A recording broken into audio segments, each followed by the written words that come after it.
Hello सी enter students, कैसे हैं आप? टुडे फ्रेंड्स, सी एंटर के इनकम टैक्स के लिए मई 25, सितंबर 25 एंड जैन 2026 एग्जाम्स के लिए डिटेल्ड रिवीजन वीडियो, जैसा कि हमने आपके साथ प्रॉमिस किया था, 30 आवर्स के आसपास के comprehensive detailed revision video with questions practice. इसमें हम बहुत अच्छे से आपका पूरा का पूरा सिलेबस 50 मार्क्स का रिवाइज करेंगे और उसमें हम मतलब क्वेश्चंस की भी प्रैक्टिस करेंगे और बाकी जो एग्जाम्पल्स वगैरह भी हम काफी सारे देखेंगे।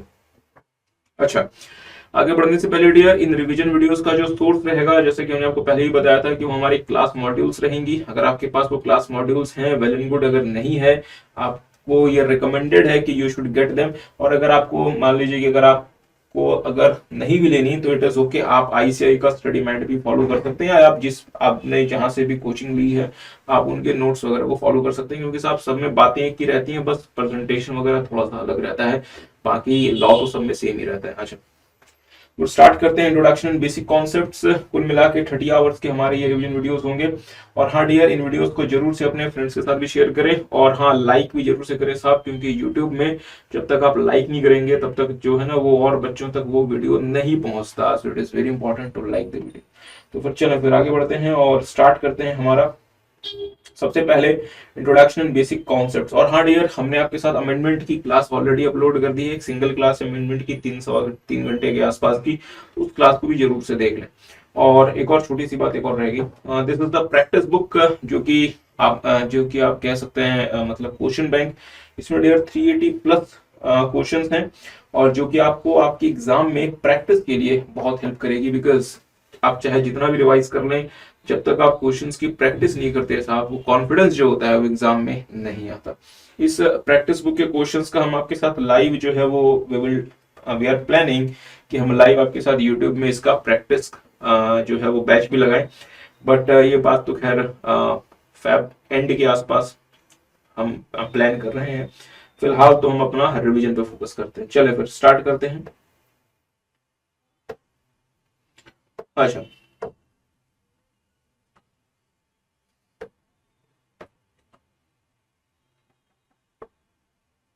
चले तो फिर शुरू करते हैं साहब। इंट्रोडक्शन एंड बेसिक कॉन्सेप्ट्स, यहाँ पे हम आपके साथ टैक्स का एक बेसिक ओवरव्यू लेंगे और अलग अलग एसओसी के लिए लगने वाला जो रेट ऑफ टैक्स है उसकी बात करेंगे।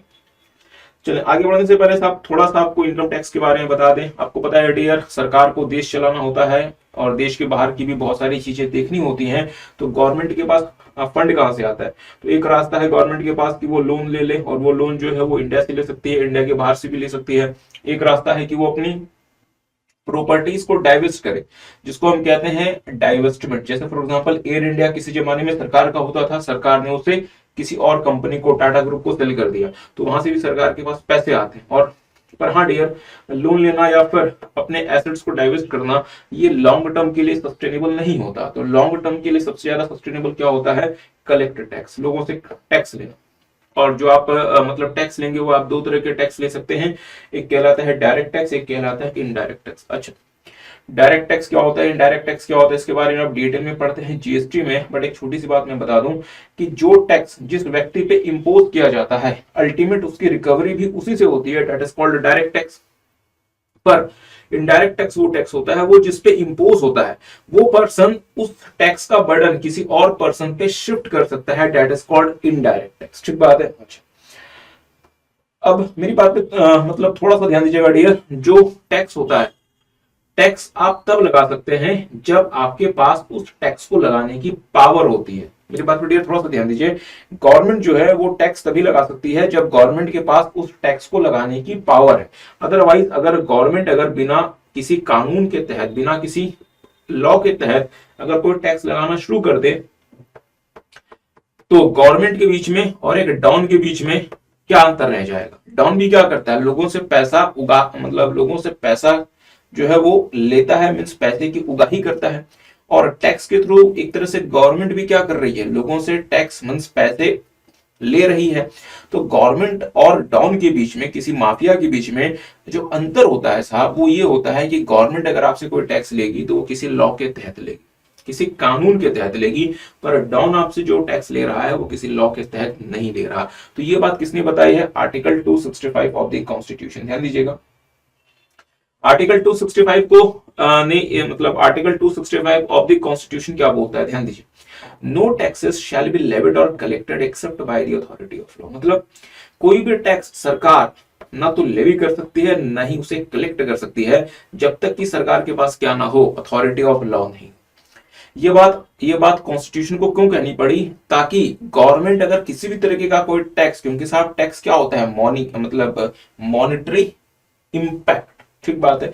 तो मनी अगर आप लोगों से अगर आप रिकवर कर रहे हैं तो लोगों को भी पता होना चाहिए कि अगर गवर्नमेंट अगर उनसे टैक्स ले रही है, पैसे ले रही है मनी के फॉर्म में, तो गवर्नमेंट किस आधार पे ले रही है, उसका रीजन क्या है, तो उसका रीजन गवर्नमेंट को देना पड़ेगा थ्रू अ लॉ, ठीक बात है। अच्छा, तो ध्यान दीजिएगा, article 265 of the constitution says no tax shall be levied or collected except by the authority of law.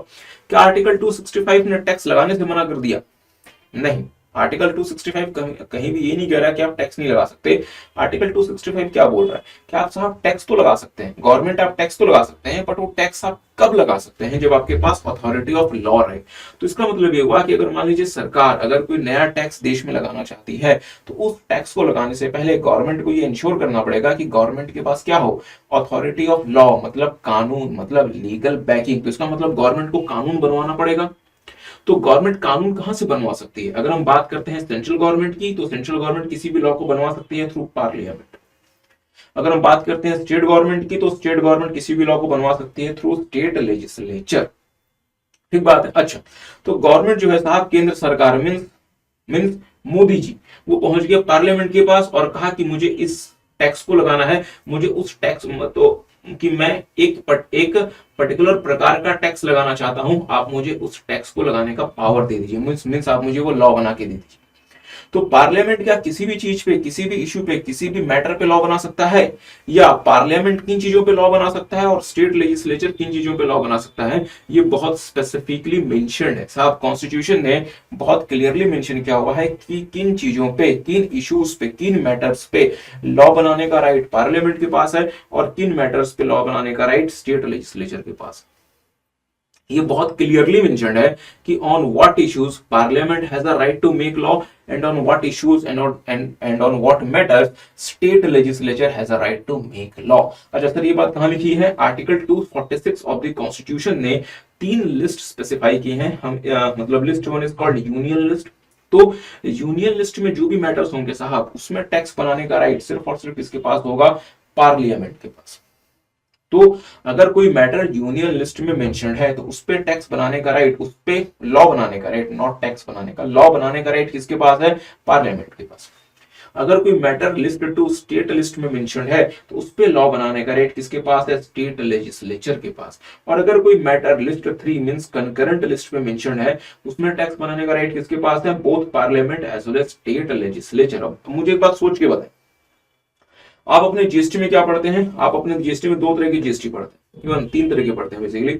एक होता है आईजीएसटी, एक होता है सीजीएसटी और एक होता है एसजीएसटी। और तो आप एसजीएसटी को स्पेसिफिकली नहीं पढ़ते, बट आपने नाम सुना होगा। तो एसजीएसटी का मतलब क्या है? State GST act. तो इसका मतलब जीएसटी पे आप डियर ये देख रहे हैं कि कानून जो है, गुड्स एंड सर्विसेज टैक्स पे जो लॉ है, वो पार्लियामेंट भी बना रही है और स्टेट लेजिस्लेचर भी बना रहा है। तो मुझे बताएं जीएसटी जो है वो कहां पे मेंशन्ड होगा? लिस्ट 1 में, लिस्ट 2 में या फिर लिस्ट 3 में? सर बट ऑब्वियस बात है लिस्ट 3 में, बिकॉज लिस्ट 3 में जो भी मैटर्स मेंशन्ड होंगे उनमें लॉ बनाने का राइट पार्लियामेंट के पास भी होगा और स्टेट लेजिस्लेचर के पास भी होगा। पर अगर कोई मैटर सिर्फ और सिर्फ लिस्ट 1 में मेंशन्ड है, ओनली पार्लियामेंट हैज, अच्छा parliament has exclusive power to make laws. और अगर कोई मैटर लिस्ट 2 में मेंशन्ड है तो state legislature has exclusive power to make laws, ठीक बात। अच्छा, तो सर मुद्दे वाली बात करो ना, टाइम पास क्यों कर रहे हो? इनकम टैक्स कहां पे मेंशन्ड है? इनकम टैक्स मेंशन्ड है डियर लिस्ट 1 के एंट्री नंबर 82। इनकम टैक्स कहां पे मेंशन्ड है? लिस्ट 1 की एंट्री नंबर 82। तो जैसे आप लिस्ट 1 मींस यूनियन लिस्ट की एंट्री नंबर 82 देखेंगे, वहां पे क्या लिखा हुआ है? वहां पे लिखा हुआ है साहब parliament has a right to make law on taxes on income. मतलब किसी भी इनकम पे जो टैक्स लगेगा उस पे लॉ बनाने का राइट किसके पास है? पार्लियामेंट के पास। बट आगे इन्होंने एक छोटी सी बात और लिख दी, ध्यान दीजिएगा। आगे इन्होंने क्या लिख दिया? Other than agricultural income. मतलब एग्रीकल्चरल इनकम पे टैक्स लगाने का राइट या एग्रीकल्चरल इनकम पे टैक्स लगाने के लिए जो कानून होगा, जो लॉ होगा, उसे बनाने का राइट पार्लियामेंट के पास नहीं है। तो इसका मतलब हर प्रकार की इनकम पे टैक्स लगाने के लिए कानून लॉ बनाने का राइट कॉन्स्टिट्यूशन ने पार्लियामेंट को दे दिया, बट एक्सेप्ट क्या, taxes on the agricultural income. तो एग्रीकल्चरल इनकम पे साहब टैक्स लगाने का राइट फिर किसको मिला? अच्छा, स्टेट लिस्ट के एंट्री नंबर 46 में, पार्लियामेंट में स्टेट लिस्ट के एंट्री नंबर 46 में कॉन्स्टिट्यूशन ने एग्रीकल्चरल इनकम पे टैक्स लगाने का राइट किसको दे दिया? State legislature. स्टेट लेजिस्लेचर को।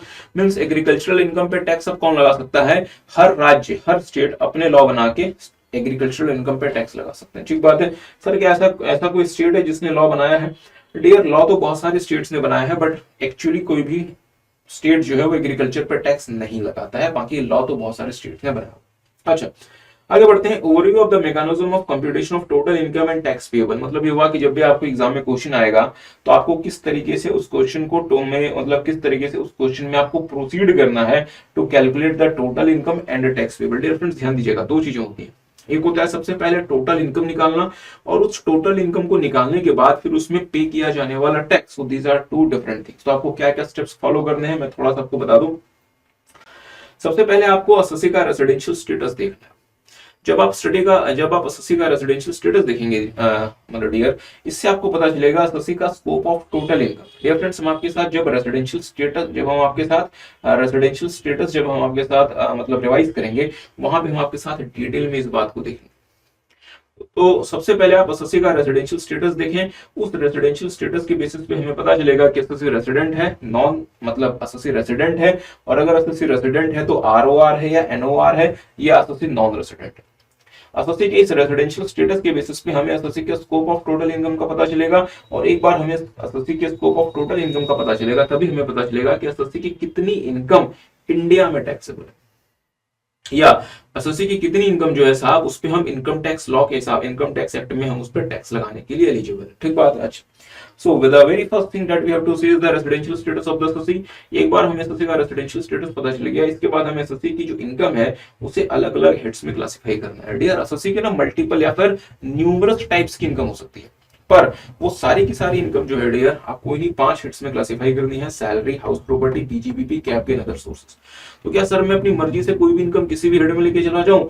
इसका जवाब है नहीं। कौन सी इनकम किस हेड में जाएगी डियर, वो बहुत क्लियरली मेंशन है। मतलब बहुत क्लियरली तो बोलना ठीक नहीं है, क्योंकि अगर इतना ही क्लियर होता तो इतने सारे जो केस चले जाते हैं कोर्ट में, तो साहब फिर इतने सारे केसेस क्यों जाते? मतलब जो है वो आपको बताया गया है कि कौन सी इनकम किस हेड में लेके जानी। इसको हम कहते हैं चार्जिंग सेक्शन। जैसे सेक्शन 15 जो है साहब, ये चार्जिंग सेक्शन है सैलरी का। तो सेक्शन 15 बताता है कौन सी इनकम आप सैलरी हेड में लेके जाएंगे। सेक्शन 22 बताता है कौन सी इनकम हाउस प्रॉपर्टी, सेक्शन मतलब 28 पीजीबीपी, सेक्शन 45 कैप गेन, इसी तरीके से सेक्शन 56 अदर सोर्सेस। अच्छा, तो हमने क्या किया, असेसी की अलग अलग इनकम जो है अलग अलग हेड्स की इनकम को हमने आइडेंटिफाई कर लिया। इसके बाद हम हर एक हेड की असेसी की इनकम निकालेंगे। मतलब सैलरी हेड की इनकम हमें आइडेंटिफाई करनी है, मतलब कैलकुलेट करनी है। हाउस प्रॉपर्टी हेड की इनकम, पीजीबीपी हेड की इनकम, कैप गेन हेड की इनकम और अदर सोर्सेज हेड की इनकम, हम हर एक हेड की इनकम का कैलकुलेशन करेंगे। बढ़िया, मेरी बात को थोड़ा सा ध्यान दीजिएगा।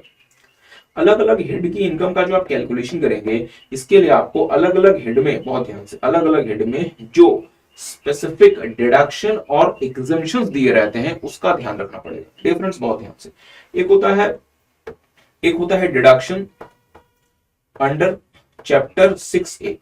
ये जो डिडक्शन होता है डियर, एटीसी से एटीयू वाला, ये ग्रॉस टोटल इनकम में से माइनस करना पड़ता है। पर हर एक हेड के लिए जो आप इनकम निकालते हैं, जैसे फॉर एग्जांपल सैलरी हेड में जब आप इनकम की कैलकुलेशन कर रहे हैं, तो सैलरी हेड के स्पेसिफिक कुछ डिडक्शंस होते हैं। जैसे सर स्टैंडर्ड डिडक्शन 50,000 या 55,000, जैसे प्रोफेशनल टैक्स का डिडक्शन, जैसे एंटरटेनमेंट अलाउंस का डिडक्शन। तो ये सैलरी हेड के डिडक्शंस, ये ग्रॉस टोटल इनकम से माइनस नहीं होंगे, ध्यान दीजिएगा। स्टैंडर्ड डिडक्शन आप ग्रॉस टोटल इनकम से नहीं घटाते। प्रोफेशनल टैक्स जो पे किया उसका डिडक्शन आप ग्रॉस टोटल इनकम से नहीं घटाते। एंटरटेनमेंट अलाउंस का डिडक्शन आप ग्रॉस टोटल इनकम से नहीं घटाते। ये डिडक्शंस किसकी हैं? सैलरी हेड की।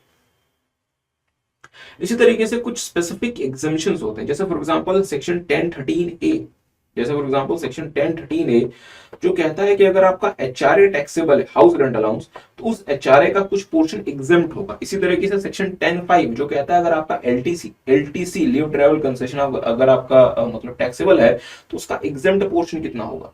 तो ये जो एग्जेम्पशन है ये आप उस इनकम को कैलकुलेट करते टाइम ही एडजस्ट कर देंगे। ठीक बात है। तो हमने क्या देखा कि जब मैं सैलरी हेड की इनकम का कैलकुलेशन करूंगा तो मैं ये सारे के सारे डिडक्शंस, ये सारे के सारे एग्जेम्पशंस कंसीडर करूंगा। और ये डिडक्शंस और एग्जेम्पशंस साहब कैसे हैं? हेड स्पेसिफिक, मतलब सैलरी हेड के। तो सर क्या हमें हाउस प्रॉपर्टी हेड की भी डिडक्शंस और एग्जेम्पशंस देखनी पड़ेंगी? हाँ डियर, जैसे जैसे फॉर एग्जांपल अगर आपने म्युनिसिपल टैक्स पे किया है तो वो हाउस प्रॉपर्टी हेड में माइनस होगा। अगर आप इंटरेस्ट ऑन बोरोड कैपिटल पे कर रहे हैं तो वो हाउस प्रॉपर्टी हेड में सेक्शन 24B में माइनस होगा। क्या मेरी बात समझ पा रहे हैं? तो मैंने जैसे एसएससी के सारे हेड की इनकम आइडेंटिफाई की, अब मैं सारे के सारे हेड की इनकम निकालूंगा और उन इनकम को निकालने के लिए जो भी head specific exemptions and deductions हैं मैं उसको अलाउ कर दूंगा। अच्छा, आगे आते हैं। जैसे मैंने सारे के सारे हेड की इनकम निकाल ली, अब मैं एसएससी की इनकम की क्लबिंग करूंगा। एसएससी की बाकी जो भी इनकम और लोगों की इनकम जो एसएससी के हेड में क्लब होनी है एज पर सेक्शन 62 सेक्शन 65 मैं उसकी क्लबिंग कर दूंगा। इसके बाद फिर मैं एसएससी के जो भी लॉसेस वगैरह चल रहे हैं उसको मैं इसका सेट ऑफ अलाउ करूंगा, या अगर एसएससी का कोई ब्रॉड फॉरवर्ड लॉस है तो मैं उसका कैरी फॉरवर्ड जो उसने किया है मैं उसका सेट ऑफ अलाउ करूंगा। अच्छा, ये सब कुछ कर लेने के बाद डियर मुझे पता चलेगा एसएससी का gross total income. Now I will get an idea about the gross total income of the SSC. अब इस ग्रॉस टोटल इनकम में से मैं चैप्टर 6A के डिडक्शन और सेक्शन 10AA का डिडक्शन माइनस करूंगा। जैसे एटीसी से एटीयू और सेक्शन 10AA। तो ग्रॉस टोटल इनकम जब मैंने निकाल लिया, अब इस ग्रॉस टोटल इनकम में से मैं माइनस करूंगा क्या? एटीसी से एटीयू मींस चैप्टर 6 से डिडक्शन और साथ में 10AA। ठीक बात है। तो चैप्टर 6 से deduction as well as deduction under section 10AA और ग्रॉस टोटल इनकम से ये दोनों चीजें माइनस करने के बाद मेरे पास जो आएगा that would be called total income of the assessee. तो मुझे क्या मिलेगा dear? Total income of the assessee. क्या मेरी बात समझ पाए? अब डियर मेरी बात पे थोड़ा सा ध्यान दीजिएगा। अब जो भी एसएससी की टोटल इनकम आई है, जो भी एसएससी की टोटल इनकम आई है, अब इस टोटल इनकम को हमें बाइफरकेट करना पड़ेगा नॉर्मल इनकम में और special income. Sir special income बोले तो जैसे फॉर एग्जांपल एसएससी ने कोई लॉटरी जीती तो वो स्पेशल इनकम है। एसएससी ने कोई ऑनलाइन गेम खेला उससे कुछ पैसे जीते। एसएससी ने कोई प्रॉपर्टी वगैरह सेल की उससे एलटीसीजी आया, तो सर ये स्पेशल इनकम ये कहां लिखा हुआ है? डियर हर वो इनकम जिसके लिए अलग से रेट मतलब हर वो इनकम जिसके लिए अलग से कोई रेट ऑफ टैक्स मेंशन है वो स्पेशल इनकम। अलग से कोई रेट ऑफ टैक्स मेंशन है, जैसे अगर आप बात करते हैं साहब, अगर आप बात करते हैं ऑफ योर लॉटरी इनकम, इसके लिए अलग से रेट ऑफ टैक्स मेंशन है 30% अंडर सेक्शन 115AA। तो चूंकि लॉटरी इनकम के लिए अलग से टैक्स रेट मेंशन है, तो चूंकि वो अलग से मेंशन्ड है, स्पेशली मेंशन्ड है, hence it is special income. और आप इसको बाकी नॉर्मल इनकम से आप इसको उस इनकम के रेट पे टैक्स नहीं कर सकते। ठीक बात है। इसी तरीके से अगर आप ऑनलाइन गेमिंग खेलते हैं, ऑनलाइन अगर आप गेम वगैरह खेलते हैं और अगर आपने वहां से कुछ पैसे जीत लिए तो ये भी इनकम साथ टैक्स होती है at the rate of 30% under section 115BJ। इसी तरीके से अगर आपने कोई प्रॉपर्टी वगैरह सेल की उससे अगर आपको एलटीसीजी मिला तो ये टैक्स होता है at the rate 12.5% without indexation या फिर 20% with indexation in some cases under section 112। तो चूंकि ये सारी की सारी इनकम ऐसी है डियर जिसके लिए specially rate of tax mention, इसलिए हम इस इनकम को क्या नाम देंगे? Special income. क्या नाम देंगे? Special income. बट साहब कुछ ऐसी इनकम होती है जिसके लिए अलग से कोई टैक्स रेट मेंशन नहीं होता, जैसे फॉर एग्जांपल सैलरी इनकम। अगर आपने सैलरी से कुछ पैसे कमाए, इस सैलरी इनकम के लिए अलग से स्पेसिफिकली सैलरी इनकम के लिए कोई रेट ऑफ टैक्स नहीं है। इसी तरीके से अगर आपने अपने बिजनेस या अपने प्रोफेशन से कोई पैसा कमाया उसके लिए अलग से कोई रेट ऑफ टैक्स मेंशन नहीं है। या अगर आपने कोई हाउस प्रॉपर्टी से रेंट कमाया इसके लिए अलग से कोई रेट ऑफ टैक्स मेंशन नहीं है। अगर आपने सेविंग्स इंटरेस्ट कमाया या अगर आपने एफडी से कोई इंटरेस्ट वगैरह कमाया इसके लिए अलग से कोई रेट ऑफ टैक्स मेंशन नहीं है। तो ये जो इनकम होगी डियर, ये सारी की सारी इनकम किस पे आपकी जाके टैक्स होगी? नॉर्मल इनकम टैक्स रेट पे, जिसको हम स्लैब रेट भी बोलते हैं। ठीक बात है। तो जैसे हमें एसएससी का टोटल इनकम पता चला, अब हम इसका बाइफरकेशन कर देंगे in the special income as well as in the normal income. और नॉर्मल इनकम जो हम टैक्स करेंगे वो हम स्लैब रेट के हिसाब से करेंगे। अगर assessee individual, HUF, AOP, BOI, artificial juridical person है, या अगर बाकी एसएससी हैं तो भी उनका जो रेट ऑफ टैक्स है हम उस पे करेंगे। और जो स्पेशल इनकम होगा उस पे हम जो स्पेशल रेट होगा डियर हम वो लगा देंगे। तो सर क्या ये सारे के सारे स्पेशल रेट हमें याद रखने पड़ेंगे? हाँ डियर, ज्यादातर तो आपको याद ही है, और अगर आपको कुछ चीजें याद ना हो तो हम आपको वो याद करवा देंगे, रिवीजन वीडियोस में ही करवा देंगे। आगे आते हैं, चले components of income tax law. Dear friends ध्यान दीजिएगा, हम जो इनकम टैक्स लॉ की बात करते हैं तो इनकम टैक्स लॉ में क्या क्या चीजें आती है। सबसे पहले आता है इनकम टैक्स एक्ट, फिर आता है एनुअल फाइनेंस एक्ट जिसको आप बजट भी कहते हैं, इसके बाद आता है इनकम टैक्स रूल्स, फिर आते हैं सर्कुलर्स, नोटिफिकेशंस और बहुत, इसके बाद जो है वो legal decisions of the court. Sir ऐसा ध्यान दीजिएगा साहब, इनकम टैक्स एक्ट जो बना था वो तो 1961 में बना था। 1961 में देश की इकोनॉमी और आज देश की इकोनॉमी में बहुत अंतर है। 1961 में लोगों की इनकम और आज की इनकम में अंतर है। 1961 में आज आप ऐसे ऐसे सोर्सेस से इनकम कमा पा रहे हैं जो 1961 में सोचा भी नहीं जा सकता था। जैसे फॉर एग्जांपल क्रिप्टो करेंसी से आज आप पैसे कमा रहे हैं, क्या वो 1961 में सोचा जा सकता था? ऑनलाइन गेमिंग करके आप पैसे कमा रहे हैं, क्या वो 1961 में सोचा जा सकता था? नहीं। तो 1961 में जो एक्ट बना था वो उस समय के लिए तो सफिशिएंट था, बट क्या आज के लिए वो सफिशिएंट है? नहीं। उस एक्ट में साहब समय समय पे चेंजेस करते रहने पड़ेंगे। तो उस एक्ट में चेंजेस को इंट्रोड्यूस करने के लिए एनुअल फाइनेंस एक्ट आता है जिसको हम कहते हैं बजट, जिसको हम क्या नाम देते हैं? बजट। अच्छा, अब क्या होता है एक्ट में या बजट में बहुत सारी चीजें ऐसी होती हैं जो कि कह दी जाती हैं, बता दी जाती है, बट वो ऑपरेट कैसे करेंगी, उसका मैकेनिज्म ऑफ ऑपरेशन क्या होगा, इसके लिए इनकम टैक्स रूल्स बनाए जाते हैं। तो इसका मतलब हमें एक्ट भी पढ़ना पड़ेगा, हमें साथ में एनुअल फाइनेंस एक्ट भी देखना पड़ेगा, और उसको ऑपरेट करने का तरीका, उसको ऑपरेशनल बनाने का तरीका जो इनकम टैक्स रूल्स में होते हैं हमें वो भी देखने पड़ेंगे। अच्छा, इनकम टैक्स रूल्स को जो सीबीडीटी लेकर आता है वो यूजुअली थ्रू नोटिफिकेशंस लेकर आता है, और सीबीडीटी डिपार्टमेंट के ऑफिसर्स को कुछ इंस्ट्रक्शंस देता है, वो थ्रू सर्कुलर्स देता है। कुछ सर्कुलर्स और नोटिफिकेशंस हमारे काम के होते हैं क्योंकि ये इनकम टैक्स एक्ट, बजट और रूल से जुड़े हुए होते हैं, तो हमें वो सर्कुलर्स और नोटिफिकेशंस भी देखने पड़ते हैं।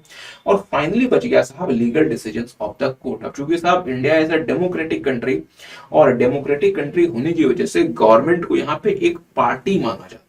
तो एक पार्टी गवर्नमेंट है और टैक्स के लिए दूसरी पार्टी एसएससी है, और गवर्नमेंट और एसएससी के बीच में फिर हम अगर कोई डिस्प्यूट आता है, अगर मान लीजिए कोई पर्टिकुलर इनकम है जिसमें डिपार्टमेंट कह रहा है, सीबीडीटी कह रहा है कि इसमें टैक्स दो, पर एसएससी कह रहा है इसमें टैक्स लगाने का राइट तो इनकम टैक्स एक्ट में है ही नहीं, मतलब ये जो इनकम जिसपे आप बोल रहे हो टैक्स दो, ये तो मेरी इनकम टैक्स एक्ट के हिसाब से बनती ही नहीं है। तो इस मैटर को फिर डील कौन करेगा, सॉल्व कौन करेगा, इसका जजमेंट कौन देगा? इसके लिए हम कोर्ट के पास जाते हैं, और कोर्ट जो हमें जजमेंट देते हैं हमें वो भी देखना पड़ता है। तो इसका मतलब इनकम टैक्स लॉ की जब हम बात करते हैं डियर, तो उसमें सिर्फ इनकम टैक्स एक्ट 1961 नहीं आता। इनकम टैक्स एक्ट के साथ annual finance act, income tax rules, circulars, notifications and legal judgements of the courts भी आते हैं। हाँ, legal judgements of the court inter level पे आपको 2-4 ही जजमेंट्स हैं जो कि इंस्टीट्यूट ने अपने स्टडी मैट में कवर किया, बाकी सीए फाइनल में देखना। अच्छा चलिए फिर आगे आते हैं साहब, एनुअल फाइनेंस एक्ट। चलिए फिर ये सारी बातें हो गई। अच्छा हाँ, टैक्स पर्पसेस के लिए डियर पर्सन कौन कौन हो सकता है? पर्सन हर वो मतलब पर्सन वो मतलब व्यक्ति होता है या वो एंटिटी होता है जिसके ऊपर टैक्स का इंपैक्ट आएगा। अच्छा, person includes individual, Hindu undivided family, company, firm, AOP, association of person, body of individuals whether incorporated or not, local authority and every artificial juridical person. तो साहब पर्सन को समझना क्यों जरूरी है? क्योंकि जो इंसिडेंस ऑफ टैक्स आता है डियर वो बेसिकली पर्सन के ऊपर आता है। अच्छा, हिंदू अनडिवाइडेड फैमिली के ऊपर डियर हम आपके साथ डिटेल में बाद में बात करेंगे, क्योंकि हमने एक सेपरेट चैप्टर रखा हुआ है एचयूएफ के ऊपर, वहां पे देखेंगे। कंपनी के बारे में भी हम आपके साथ शायद इसी क्लास में बात करेंगे कंपनी के बारे में। अच्छा, फर्म के बारे में भी हम आपके साथ बाद में बात करेंगे, इसी तरीके से एओपी, बीओवाई और लोकल अथॉरिटी। तो चलिए एक एक करके बात कर लेते हैं, मतलब थोड़ी थोड़ी सी बात कर लेते हैं। इंडिविजुअल वो हम कह सकते हैं इंडिविजुअल कौन होता है? Individual is a natural person. Individual is a natural person जिसको आप आर्टिफिशियली या जिसको आप कॉन्ट्रैक्ट के थ्रू क्रिएट नहीं कर सकते। कॉन्ट्रैक्ट के थ्रू आप कंपनी क्रिएट कर सकते हैं, फर्म क्रिएट कर सकते हैं, एओपी बीवाई क्रिएट कर सकते हैं, लोकल अथॉरिटी क्रिएट कर सकते हैं, आर्टिफिशियल ज्यूरिडिकल पर्सन क्रिएट कर सकते हैं। कॉन्ट्रैक्ट के थ्रू डियर आप इंडिविजुअल को क्रिएट नहीं कर सकते। ठीक बात है सर। एचयूएफ साहब नेचुरल पर्सन से ही बना हुआ एक और एंटिटी होता है।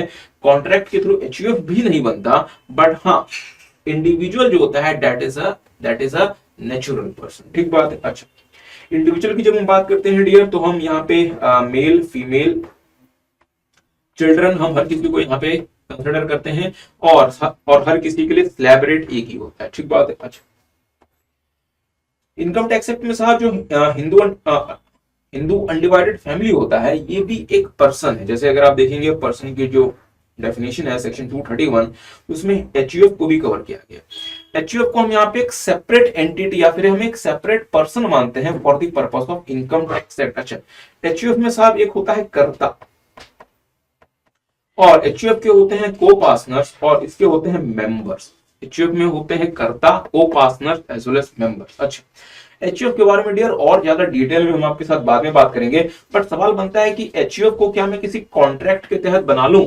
जैसे फॉर एग्जांपल मिस्टर ए और मिस्टर बी दो फ्रेंड हैं, मिस्टर ए और मिस्टर बी दो फ्रेंड हैं, क्या ये दोनों मिलके एक एचयूएफ बना सकते हैं? एक आपस में एक अग्रीमेंट कर लें और क्या एचयूएफ बन सकता है? इसका जवाब है नहीं। मिस्टर ए और मिस्टर बी अगर दो फ्रेंड्स हैं तो ये आपस में कॉन्ट्रैक्ट करके अग्रीमेंट करके एचयूएफ नहीं बना सकते। हाँ, ये आपस में कॉन्ट्रैक्ट या अग्रीमेंट करके एक कंपनी बना सकते हैं, फर्म बना सकते हैं, एओपी बीओआई बना सकते हैं।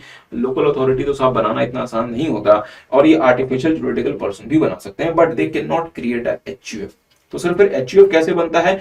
एचयूएफ साहब ऑटोमेटिकली क्रिएट हो जाता है, एचयूएफ कॉन्ट्रैक्ट के तहत नहीं बनता। जैसे जैसे मान लीजिए मिस्टर ए और इनके सन है मिस्टर बी, तो मिस्टर ए और मिस्टर बी ऑटोमेटिकली एक एचयूएफ बने। मिस्टर ए और मिस्टर बी ऑटोमेटिकली एक एचयूएफ बने। हाँ, टैक्स पर्पसेस के लिए जब आप एचयूएफ को एक एंटिटी की तरह से ट्रीट करते हैं तो आपको एचयूएफ का पैन लेना पड़ता है, एचयूएफ का बैंक अकाउंट ओपन करवाना पड़ता है, एक एचयूएफ की डीड भी बनानी पड़ती है, असेसिंग ऑफिसर मांग सकता है आपसे, तो वो एक अलग चीज है। तो वो चीजें तो साहब आप जो है अकॉर्डिंगली जब आप एचयूएफ बनाएंगे उस समय हो जाएगा। बट मिस्टर ए और मिस्टर बी, क्योंकि मिस्टर ए फादर है and Mr B is a son, तो ये एक एचयूएफ बना सकते हैं। बट मिस्टर ए और मिस्टर बी अगर दो फ्रेंड्स हैं, they can not create HUF. ठीक बात है। इसी बात को देख लें, The existence of HUF does not arise from a contract but arises from status। और यहाँ पे status कौन है? यहाँ पे status है साहब मिस्टर और मिस्टर बी की status क्या है? फादर सन का रिलेशनशिप है, इसकी वजह से HUF आ जाएगा, बट एक कॉन्ट्रैक्ट वगैरह से नहीं आ सकता। ए और बी दो फ्रेंड, उन्होंने कॉन्ट्रैक्ट करके HUF नहीं बना सकते। अच्छा, इसी तरीके से साहब जो सिख अनडिवाइडेड फैमिली होती है और जो जैन अनडिवाइडेड फैमिली होती है, वो भी HUF की ही स्टेटस पे टैक्स होती है। ठीक बात है। अच्छा, कंपनी साहब हो सकती है domestic company, foreign company, Indian company, widely held company, closely held company, इसके बारे में बात करेंगे। फर्म भी हम आपके साथ जो है वो मतलब डिटेल में बाद में देखेंगे। और हाँ, एलएलपी जो आपकी होती है लिमिटेड लायबिलिटी पार्टनरशिप, वो भी फर्म ही होती है। अच्छा, ये और एओपी और बीओआई क्या होता है, इसके बारे में भी हम आपके साथ बात करेंगे। अच्छा, तो एओपी और बीओआई के बारे में आपको मतलब छोटी सी बात बताऊं। होता क्या था डियर कि अगर एक से ज्यादा लोग मिलकर अगर कोई बिजनेस वगैरह करते हैं तो उनके पास ऑप्शन क्या है कि वो एचयूएफ तो बना नहीं सकते। अगर वो आपस में अगर मतलब ब्लड रिलेशन नहीं है तो एचयूएफ तो बन नहीं सकता। कंपनी लोग बनाना नहीं चाहते। फर्म पार्टनरशिप फर्म बनाने के बहुत सारे डिसएडवांटेजेस होते थे, अभी भी होते हैं, बट मैं होते थे क्यों बोल रहा हूं, तो लोगों ने एक नया जुगाड़ निकाला कि यार हम ना एसोसिएशन भी बनाते हैं बट हम फर्म की तरफ से इनकॉर्पोरेट भी नहीं करते।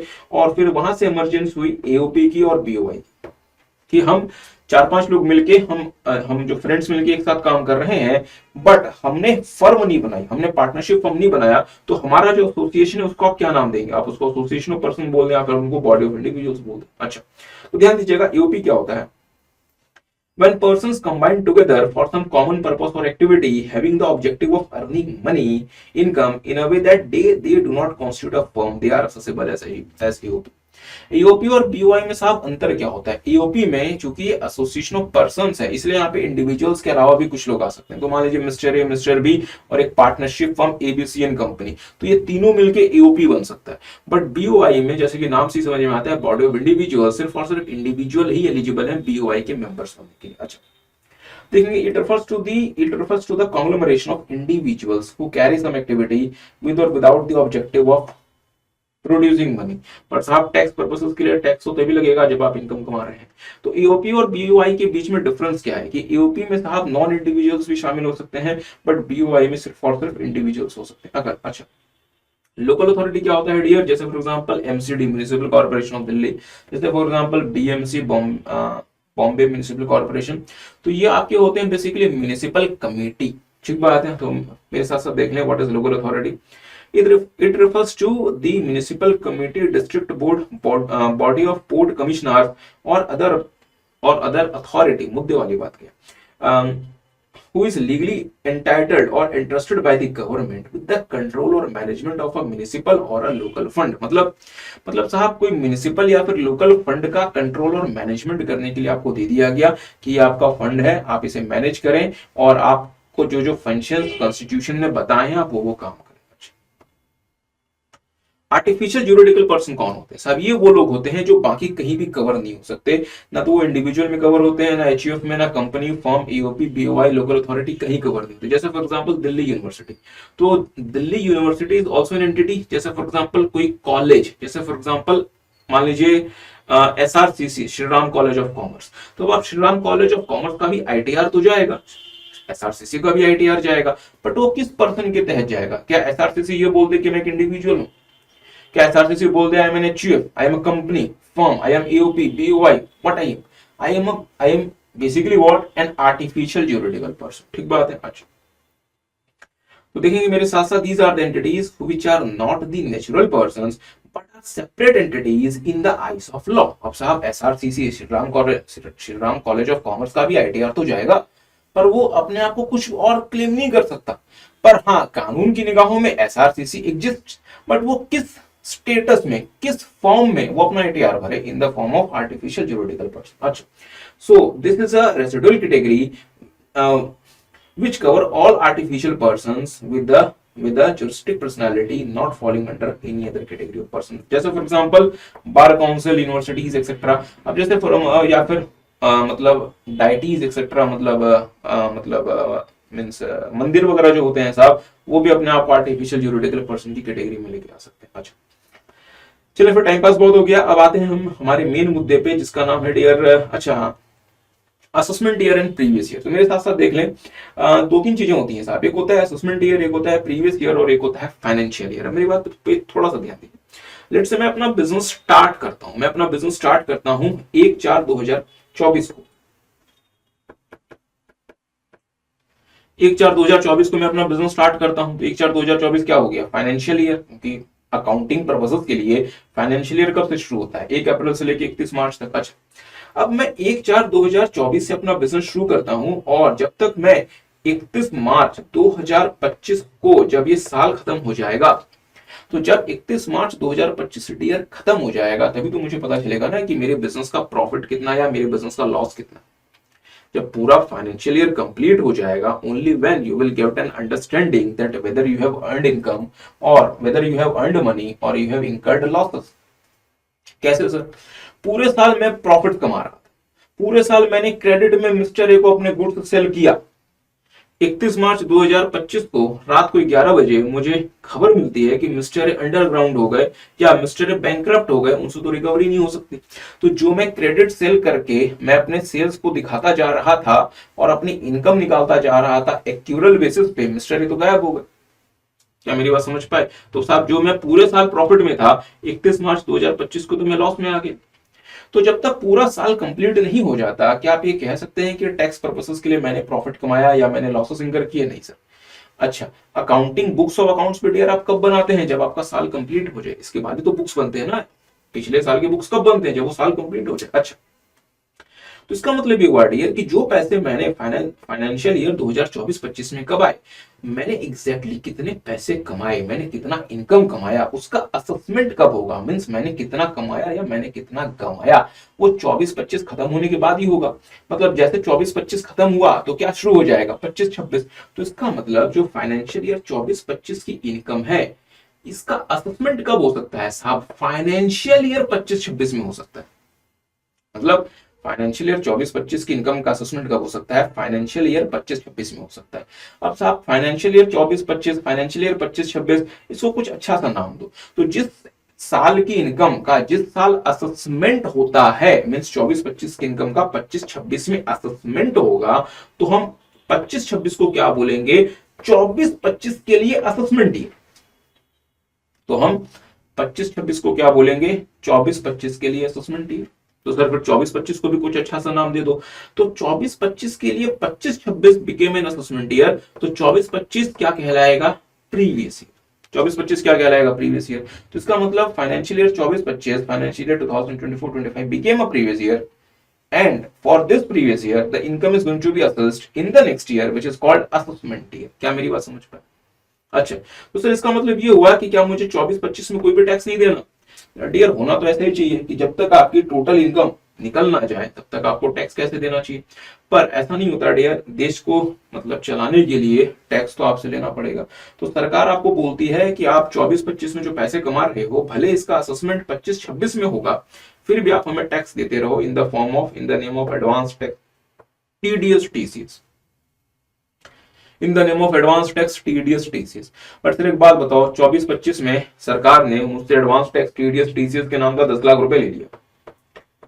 25-26 में जब मेरा असेसमेंट हुआ तो पता चला कि मेरा टैक्स तो सिर्फ 1 लाख रुपए बनता था, सरकार ने मुझसे ऑलरेडी 10 लाख रुपए ले लिए, तो सरकार आपको रिफंड देगी। और हाँ, रिफंड में हो सकता है इंटरेस्ट भी देगी। बट आपको फिर ये पता चला कि नहीं सर, मेरा तो टैक्स 11 लाख रुपए बनता था, ऑलरेडी आप 10 लाख रुपए दे चुके हो, 1 लाख रुपए और दे दो। क्या मेरी बात समझ पाए? अच्छा, तो डियर ये कॉन्सेप्ट होता है असेसमेंट ईयर का, प्रीवियस ईयर का और फाइनेंशियल ईयर का। मेरे साथ साथ देख लें, assessment year is the period of 12 months commencing on 1 April every year. तो हर साल 1 अप्रैल को जो शुरू होता है वो असेसमेंट ईयर होता है, और इसके पिछला साल जो होता है डियर वो प्रीवियस ईयर कहलाता है। तो ध्यान दीजिएगा, previous year means a financial year immediately presiding the assessment year. तो इसका मतलब 1 अप्रैल 2024 को जो शुरू हुआ वो असेसमेंट ईयर 24-25 है, बट इसके लिए प्रीवियस ईयर कौन सा होगा? 23-24।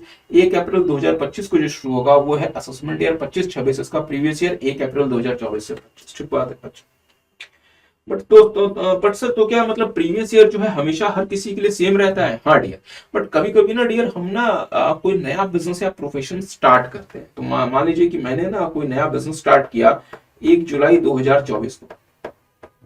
तो चूंकि मैंने अपना बिजनेस शुरू किया 1 जुलाई 2024 को, तो इसके लिए मेरा पहला प्रीवियस ईयर कब से शुरू होगा?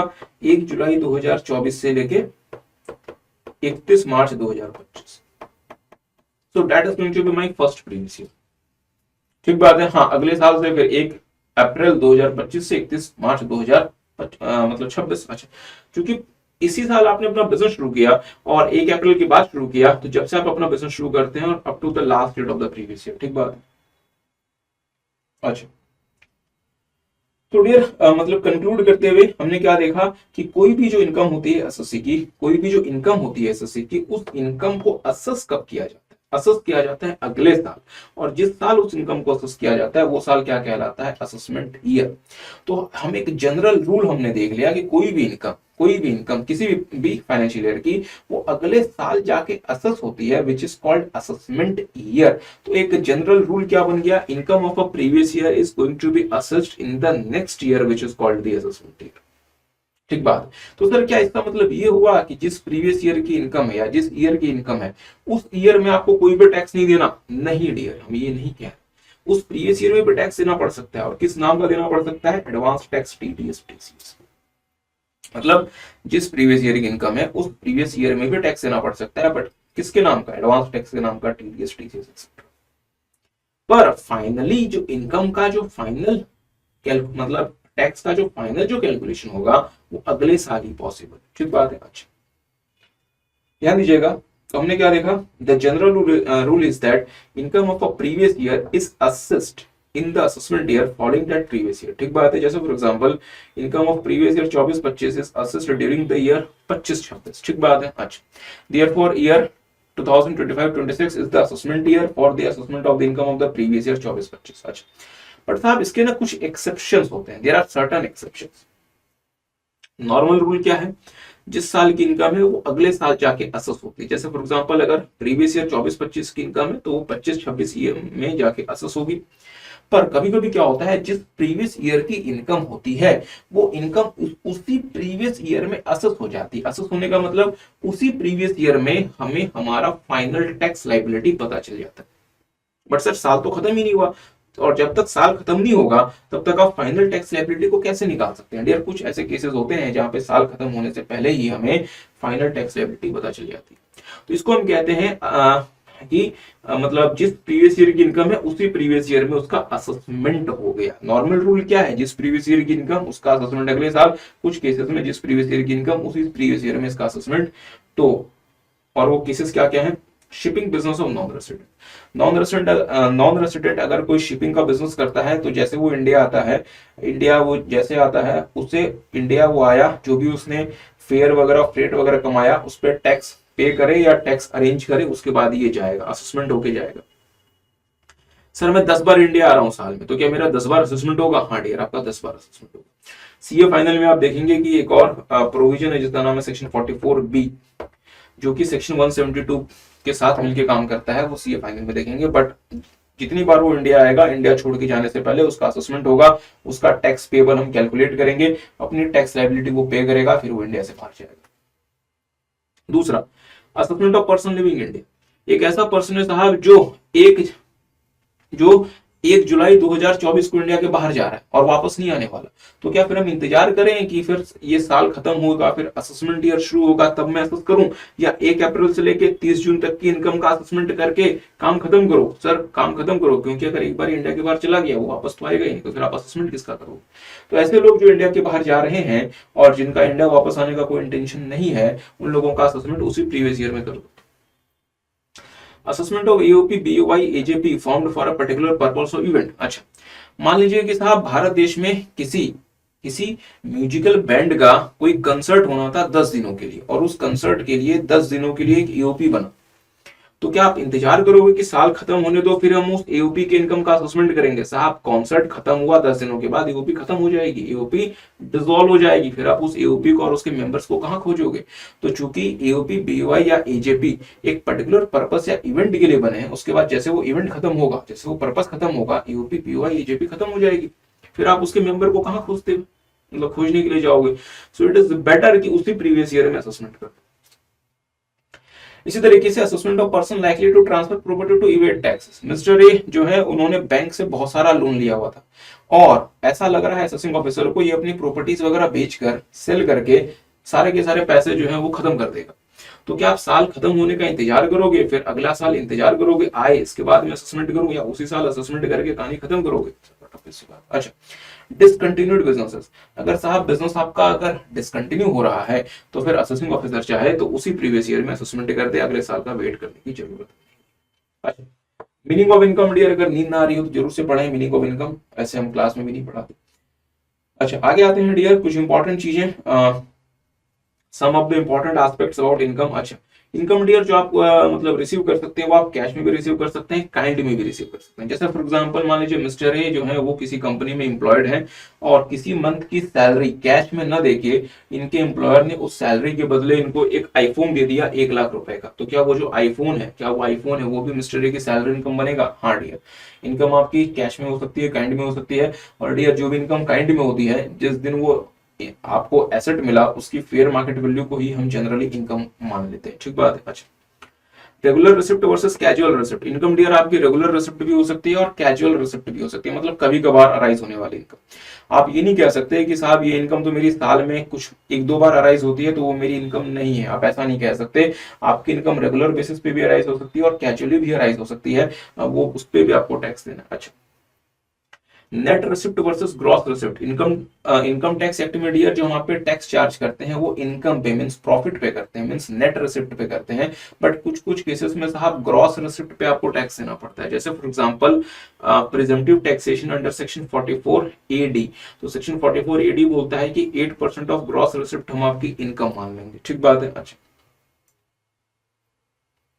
लीगल और इलीगल सोर्सेस। इनकम आपकी लीगल सोर्सेस से भी हो सकती है, इलीगल सोर्सेस से भी हो सकती है। अगर आपने इलीगल सोर्सेस से कुछ इनकम कमाया तो बाकी लॉ में जो उसके खिलाफ एक्शन होगा वो तो हो ही जाएगा, बट आपको टैक्स को देना पड़ेगा।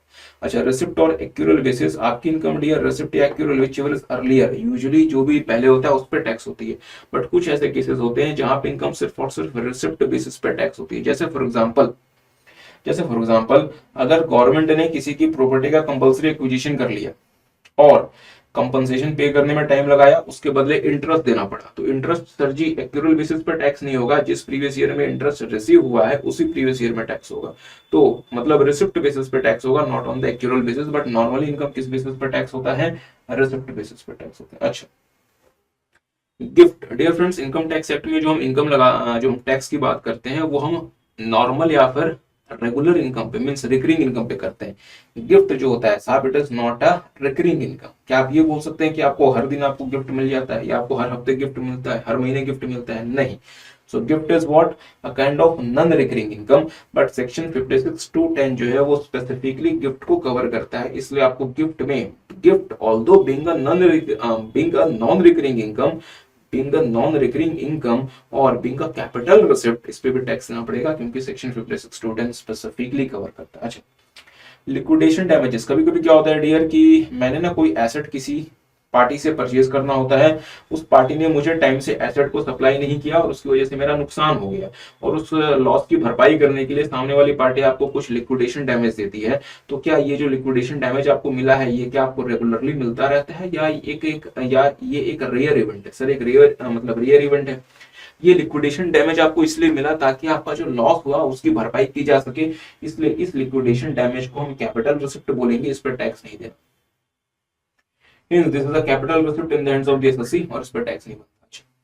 Revenue receipt and capital receipt, आपको जो टैक्स देना पड़ता है वो आपको रेवेन्यू रिसिप्ट्स पे मतलब देना पड़ता है। कैपिटल रिसिप्ट्स पर साहब यूजुअली टैक्स नहीं लगता।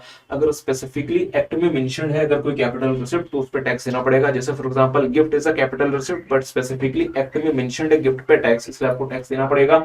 आपने कोई प्रॉपर्टी सेल की, उससे आपको कोई कैपिटल गेन आया तो साहब income under the head capital gain specifically उसको कवर करता है, इसलिए उस पर भी टैक्स देना पड़ेगा। अच्छा, इसी तरीके से dear revenue expenditure and capital expenditure, income tax purposes में आप जो डिडक्शन क्लेम करते हैं वो यूजुअली आप रेवेन्यू एक्सपेंडिचर का करते हैं।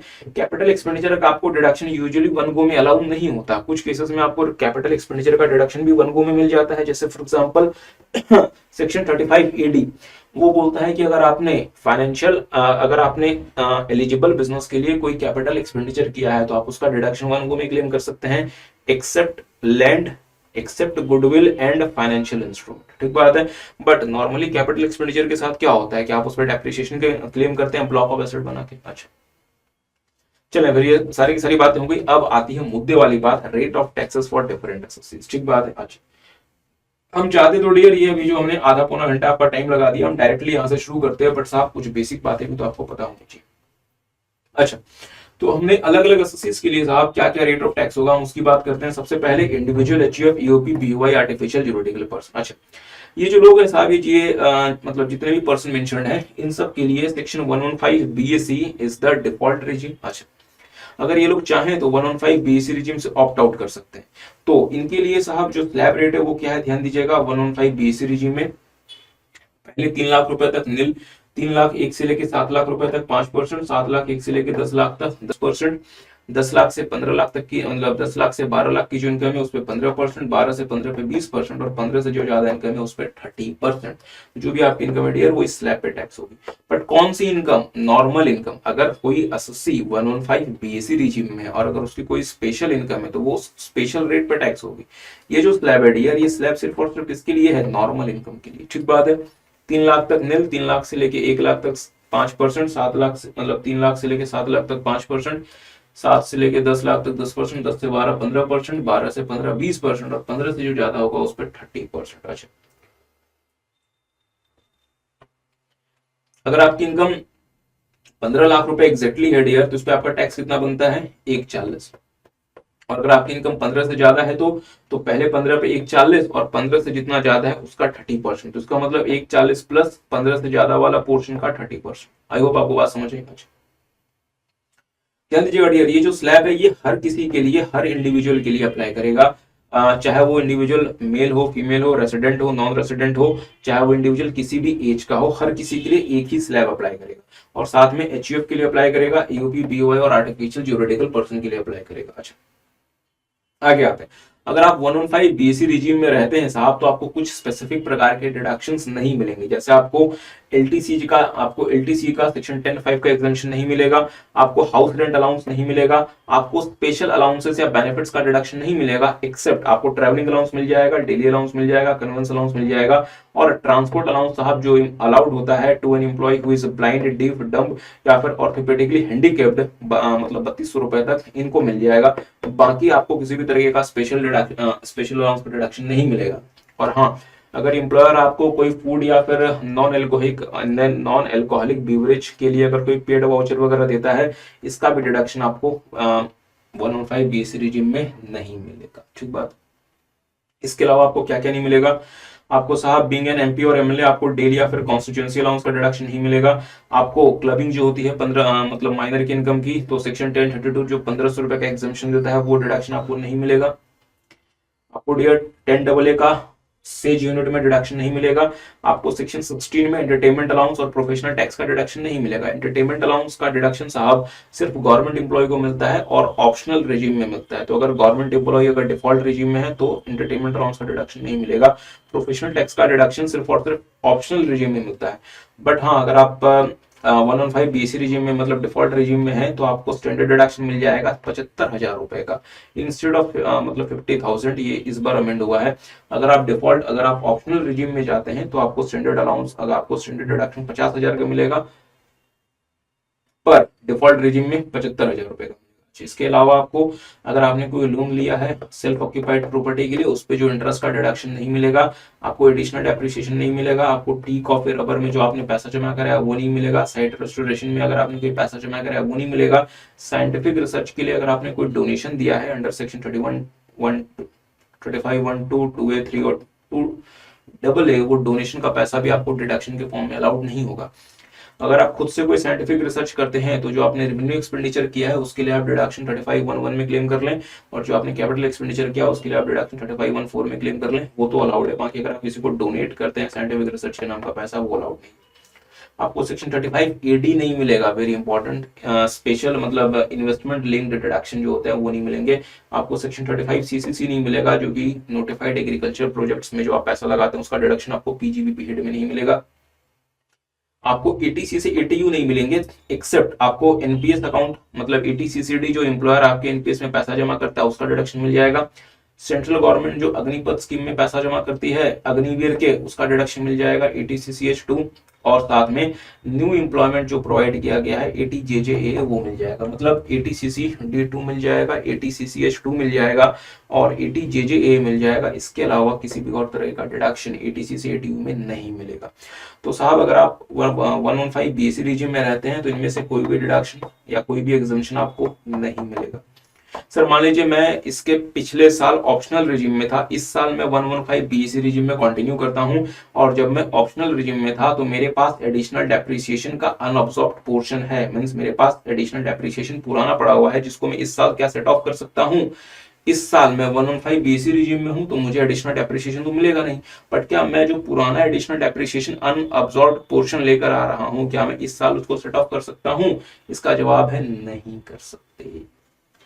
ध्यान दीजिए, without set off of any loss carried forward or depreciation from an earlier assessment year if such loss or depreciation is attributable to any of the deduction। तो साहब अगर इनमें से किसी भी डिडक्शन से अगर कोई रिलेट कर रहा है मतलब पिछले सालों का, तो आप इस साल उसको क्लेम नहीं कर सकते if you are in 115 BSc regime. अच्छा, बहुत इंटरेस्टिंग, हाउस प्रॉपर्टी हेड के लॉस को आप किसी दूसरे हेड से सेट ऑफ नहीं कर सकते। अच्छा, under the head income from house property with any other head of income. Dear, house property head की जो लॉस होती है वो 2 लाख रुपए तक आप सेक्शन 71B में दूसरे हेड ऑफ इनकम से सेम ईयर में सेट ऑफ कर सकते हैं। जैसे फॉर एग्जांपल सैलरी रेट से कर लें, पीजीबीपी हेड से कर लें, कैप गेन से कर लें, बट ये सिर्फ और सिर्फ ऑप्शनल रिजीम में allowed. If you are in 115 BSc regime you can not set off the loss from the income from house property to any other head of. Are you guys getting? अच्छा चले, depreciation आपको additional depreciation तो मिलेगा ही नहीं, साथ में अगर आपको किसी ब्लॉक में 40% से ज्यादा डेप्रिसिएशन अलाउड है तो वो 40% पे कैप हो जाएगा।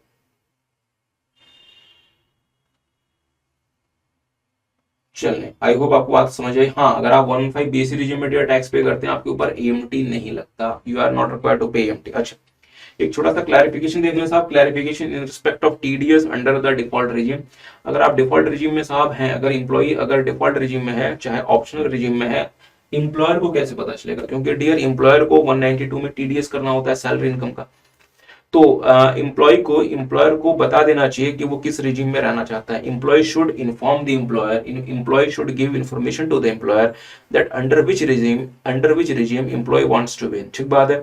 अगर लेट्स से एम्प्लॉय इस बात की जानकारी एम्प्लॉयर को नहीं देता तो एम्प्लॉयर को फिर आपका जो टीडीएस करना है फिर वो किस रिजीम को मान के करेगा, तो इसका जवाब है डिफॉल्ट रिजीम, मींस 115 बीएससी।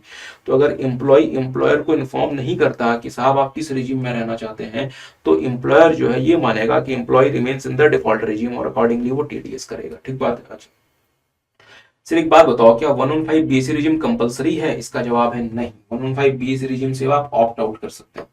तो सर मैं कैसे ऑप्ट आउट कर सकता हूं? तो डियर अगर आपकी ना इनकम, आपकी पीजीबीपी की इनकम नहीं है, if you do not have PGBP income, तो ऐसे एसएससी जिनकी पीजीबीपी की इनकम नहीं है, जब वो अपना आईटीआर भरते हैं तो उस आईटीआर में ही एक ऑप्शन होता है कि आप 115 बीएससी रिजीम से ऑप्ट आउट करना चाहते हैं क्या। तो जब आप अपना आईटीआर फाइल कर रहे हैं उस आईटीआर में ही ऑप्शन होता है if you don't have PGBP income, अगर आपके पास पीजीबीपी इनकम नहीं है, मैं तब की बात कर रहा हूँ।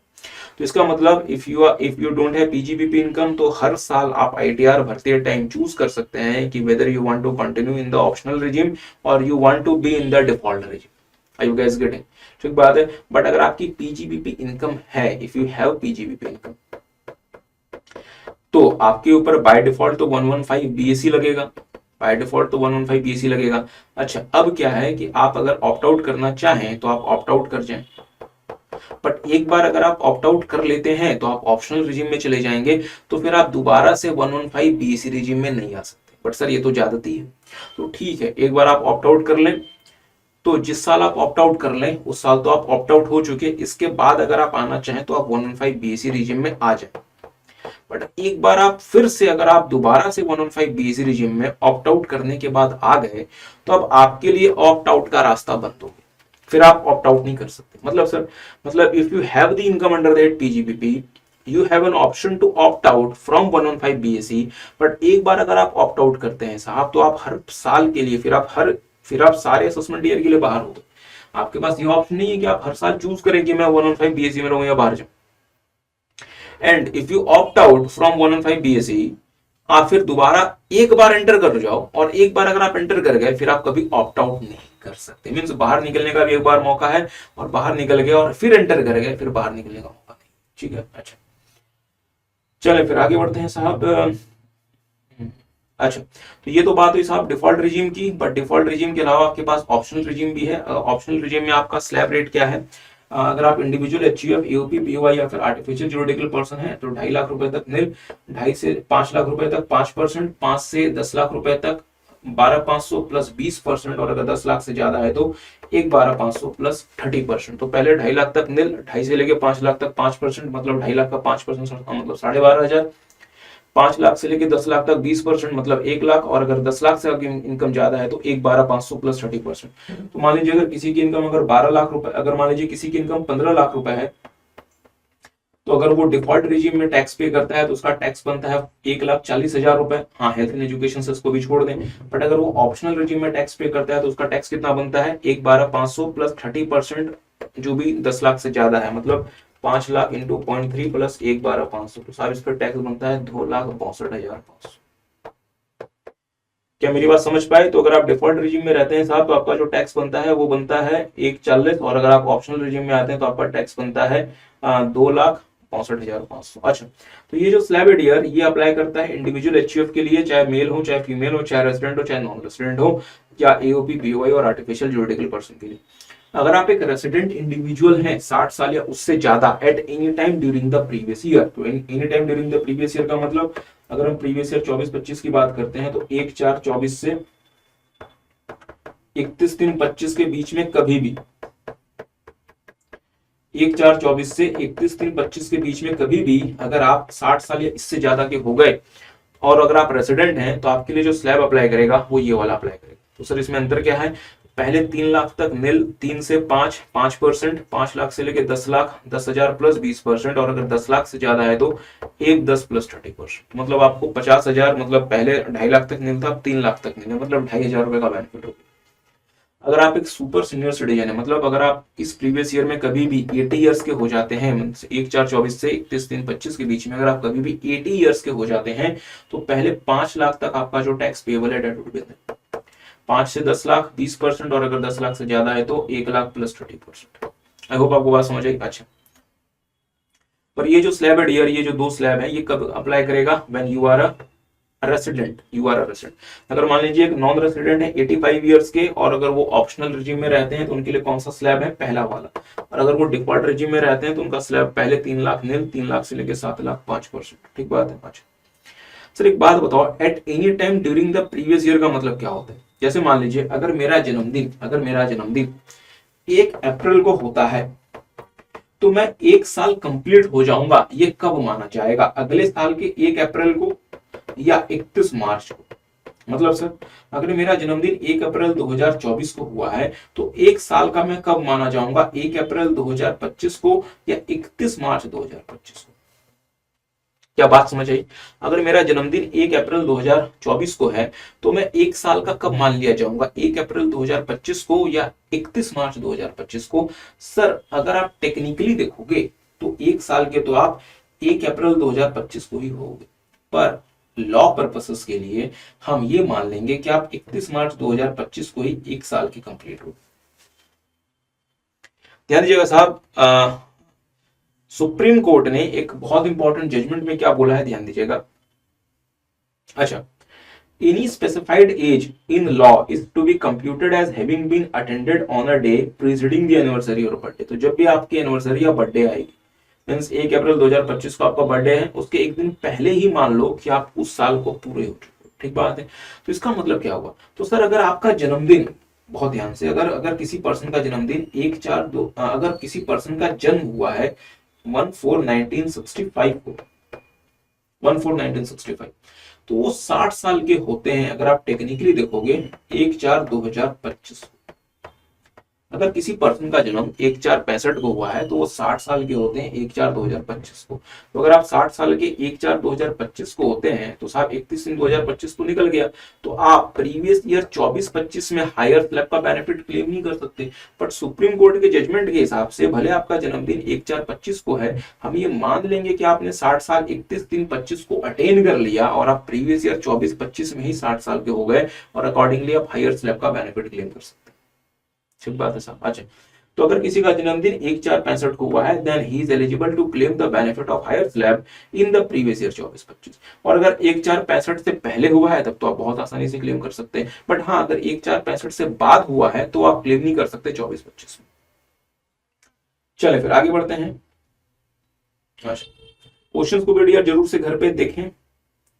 अच्छा ध्यान दीजिएगा साहब, रिबेट अंडर सेक्शन 87A, ध्यान दीजिएगा rebate under section 87A, SSC को डियर जो जिनकी कम इनकम है उनको 87A में रिबेट दिया गया है। और ये रिबेट कैसे काम करता है? रिबेट सिर्फ और सिर्फ रेसिडेंट इंडिविजुअल को दिया गया है। ये रिबेट 112A का जो LTCG है उस पर अप्लाई नहीं करेगा, और ये rebate before health and education से आएगा। अच्छा, अब दो रिजीम से आपको पता है डियर, पहले ऑप्शनल रिजीम की बात कर लेते हैं।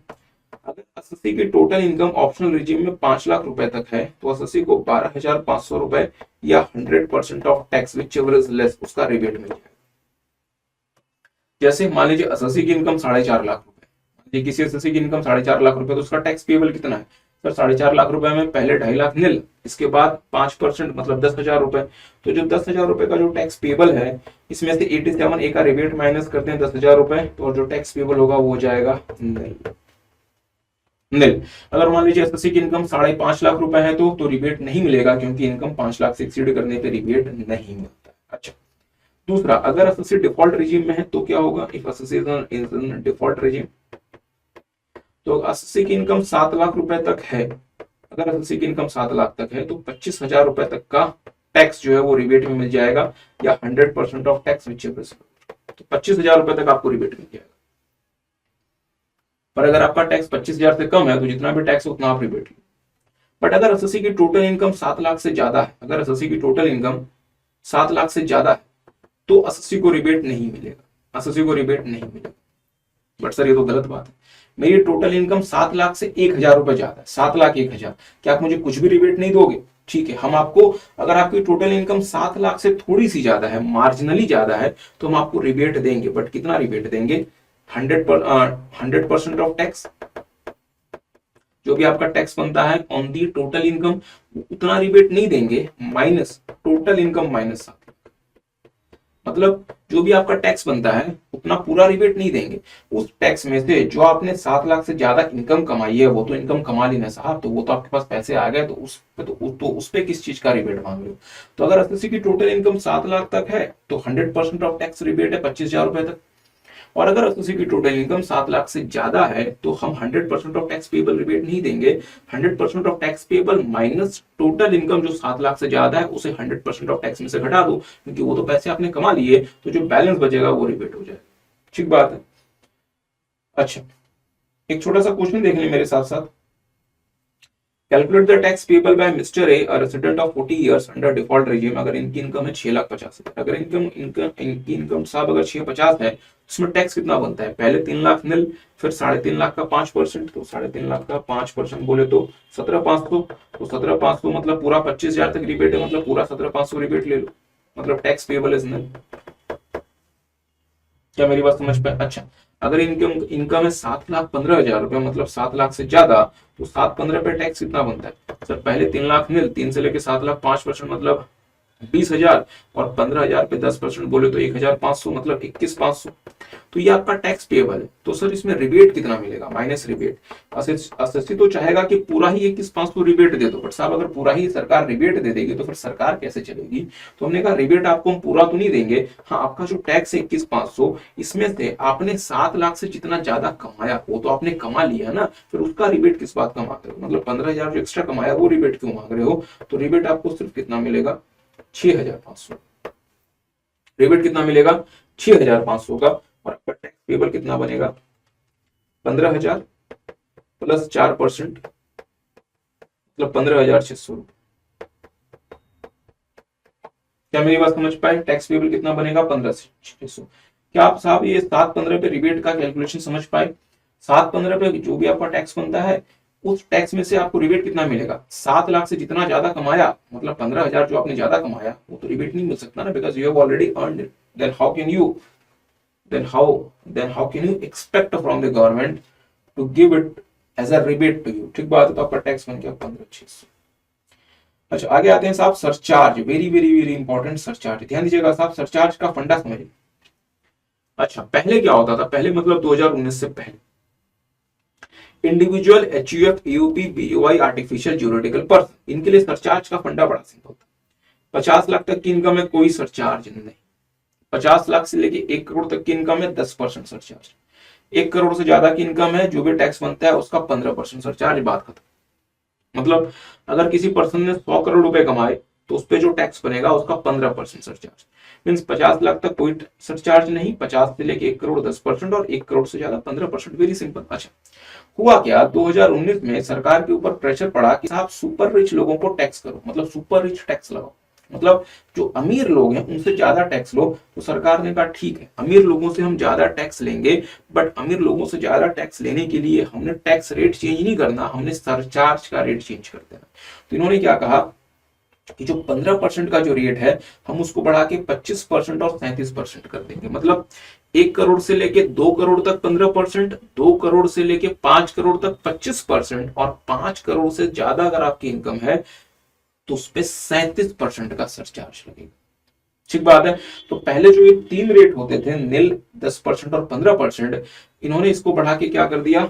1 करोड़ से लेके 1 करोड़ प्लस से लेके 2 करोड़ तक अगर इनकम है तो 15%, 2 करोड़ से 5 करोड़ तक है तो 25%, और अगर 5 करोड़ प्लस है तो 37%। तो ये साहब नया स्लैब बन गया। क्या मेरी बात समझ पाए? अच्छा, बट हुआ क्या? जैसे इन्होंने ये कानून बना दिया, मार्केट में और इंडस्ट्री में बहुत हलचल मच गई। तो उन्होंने कहा ठीक है ठीक है ठीक है, डिविडेंड की इनकम पे, डिविडेंड की इनकम पे 111 ए के शॉर्ट टर्म पे, 112 ए के लॉन्ग टर्म पे, और 112 के लॉन्ग टर्म पे। फिर से, डिविडेंड इनकम पे 111 ए के शॉर्ट टर्म पे, 112 या 112 ए के लॉन्ग टर्म पे हम जो आपको सरचार्ज लगाएंगे वो सिर्फ 15% लगाएंगे। मीन्स ये जो बढ़ा हुआ 25 और 37% है वो हम नहीं लगाएंगे। किस किस इनकम पे? डिविडेंड पे 111 ए, 112 ए और 112 पे हम जो मैक्सिमम आपको सरचार्ज लगाएंगे वो हम कितना लगाएंगे? 15%। ठीक बात है। और 2023 में इन्होंने क्या बोला कि अगर आप 115 बीएसई रिजीम में रहेंगे, आपकी कोई सी भी इनकम रहे, उस पे आपको मैक्सिमम सरचार्ज 25% लगेगा, मतलब 37% आपका सरचार्ज नहीं। तो सर कंफ्यूज मत करो, आप बोलना क्या चाहते हो, सिंपली बोलो। अच्छा, तो सरचार्ज का क्या कॉन्सेप्ट हुआ, अगर आपकी टोटल इनकम, ध्यान दी, तो आपका जो सरचार्ज लगेगा डियर मेरे साथ साथ देख लें, आपकी टोटल इनकम अगर 50 लाख तक है तो कोई सरचार्ज नहीं, किसी भी प्रकार की इनकम हो, कोई भी एसएससी हो, किसी भी रिजीम में हो, कोई सरचार्ज नहीं। 50 लाख से लेके 1 करोड़ तक की इनकम है तो 10% का सरचार्ज। 1 करोड़ से अगर 2 करोड़ की इनकम है तो 15% का सरचार्ज। और अगर 2 करोड़ से ज्यादा इनकम है तो सरचार्ज 15 से बढ़ के 25 हो जाएगा। पर 25 वाला रेट किस किस इनकम पे नहीं लगेगा, डिविडेंड पे नहीं लगेगा, 111, 112 और 112 पे नहीं लगेगा, इसमें अभी भी 15% का सरचार्ज। तो अगर आपकी इनकम 2 करोड़ से ज्यादा है तो देख लो, डिविडेंड इनकम 111 है, 112 और 112 पे 15%। जो बाकी इनकम होगी, जो अदर इनकम होगी, वो अगर 2 करोड़ तक है तो उस पर 15%। और वो अगर 2 करोड़ तक है तो 15%। और अगर वो 2 करोड़ से ज्यादा है, 2 करोड़ से ज्यादा है तो 25%, अगर अस्सी डिफॉल्ट रेजिम में। और अगर अस्सी अस्सी ऑप्शनल रिजीम में है तो 2 करोड़ से 5 करोड़ 25% और 5 करोड़ प्लस में 37%। क्या मेरी बात समझ पाए? फिर से, आपकी अगर टोटल इनकम 50 लाख तक है तो कोई सरचार्ज नहीं, 50 लाख से लेके 1 करोड़ तक अगर इनकम है तो 10%, 1 करोड़ से 2 करोड़ तक है तो 15%, और अगर 2 करोड़ से ज्यादा है तो 2 करोड़ से ज्यादा है तो 111 ए, 112, 112 ए, और डिविडेंड इनकम पे 15%। और बाकी इनकम अगर 2 करोड़ तक है तो 15%। ऑप्शनल अगर आप मतलब डिफॉल्ट रिजीम में रहते हैं, बाकी इनकम 2 करोड़ से ज्यादा है तो 25%। और अगर आप ऑप्शनल रिजीम में हैं, 2 करोड़ से 5 करोड़ तक 25%, और 5 करोड़ से ज्यादा है तो 37%। ठीक बात है। अच्छा साहब, अगर आप एक एओपी हैं, एसोसिएशन ऑफ पर्सन, और अगर सिर्फ कंपनीज आपकी मेंबर हैं तो आपको बहुत ज्यादा हाई रेट पर टैक्स देना पड़ता है, जो कहलाता है मैक्सिमम मार्जिनल रेट। वो रेट ऑलरेडी बहुत हाई होता है, और इस पे अगर इतना ज्यादा सरचार्ज और लग जाए तो लोग भारत से भाग जाएंगे। तो हमने कहा ठीक है, अगर आप एओपी हैं और अगर आपकी सिर्फ कंपनी मेंबर्स हैं तो आपके ऊपर जो मैक्सिमम सरचार्ज रेट लगेगा वो 15% लगेगा। तो अगर आपकी टोटल इनकम 50 तक है तो कोई सरचार्ज नहीं, 50 लाख से लेके 1 करोड़ तक 10%, अगर 1 करोड़ से ज्यादा है तो 15%, 15 के ऊपर सरचार्ज आपका नहीं बढ़ेगा। एक एग्जाम्पल देख लें डियर, क्वेश्चन नंबर 3 देख लें। एसएससी है जिसकी dividend income 51 lakh, STCG, LTCG और एलटीसीजी अदर इनकम। अच्छा, तो एसएससी की टोटल इनकम कितनी है, 51 प्लस 44 प्लस 42 प्लस 55, 192, और 600 टोटल इनकम है 792। मुझे बताएं सरचार्ज का रेट क्या होगा under the default regime. Default regime में डियर, चूंकि आपकी टोटल इनकम 792 है, मतलब 2 करोड़ से ज्यादा है तो 25% बनता है। बट इन इनकम पे सरचार्ज आपका लगेगा 15%, और जो अदर इनकम है इस पे सरचार्ज लगेगा 25%। ठीक बात है। तो 51 लाख के जो टैक्स पे इनकम, 51 लाख इनकम पे जो टैक्स, 44 लाख, 42 लाख और 55 लाख इनकम में जो टैक्स बनेगा उस पर 15%, बाकी पे 25%। और अगर एसएससी ऑप्शनल रिजीम में रहेगा तो इन इनकम पे तो फिर भी 15% ही लगेगा, ऑप्शनल रिजीम में भी। बट जो अदर इनकम जो 600 लाख है तो ऑप्शनल रिजीम में याद करें, अगर other income up to 2 crore है तो 15%, 2 करोड़ से 5 करोड़ 25%, और अगर 5 करोड़ से ज्यादा है तो 37%। प्लीज ध्यान दीजिए, अगर एसएससी ऑप्शनल रिजीम में रहता है तो other income up to 2 crore 15%, 2 से 5 करोड़ 25%, और अगर 5 करोड़ से ज्यादा है तो 37% if SSC opt out of section 115 BSE, मतलब ऑप्शनल रिजीम। ठीक बात है। तो यहाँ पे अदर इनकम चूंकि 600 लाख है, इसलिए यहाँ पे जो अदर इनकम पे जो सरचार्ज बनेगा वो कितना बनेगा, 37%। आई होप आपको बात समझे। चले फिर आगे बढ़ते हैं। मार्जिनल रिलीफ डियर होता क्या है, सरचार्ज की वजह से क्या होता है कि सरचार्ज की वजह से आपका जो टैक्स है वो हो सकता है इतना ज्यादा हो जाए कि आपकी जो इनकम जिसकी वजह से वो सरचार्ज आया उससे ज्यादा आपका टैक्स हो जाए। सर क्या बोलना चाहते हो? जैसे एक छोटा सा क्वेश्चन देखो, एक छोटा सा क्वेश्चन देखिए मेरे साथ साथ। Compute the tax liability of Mr. Raja having a total income of 51,50,000 for the assessment year 25-26। इनकी इनकम में साथ सैलरी, हाउस प्रॉपर्टी, इंटरेस्ट और इन्होंने ऑप्ट आउट किया। तो ध्यान दीजिएगा टोटल इनकम कितनी है, 51,50,000। ऑप्शनल रिजीम में मुझे बताएंगे,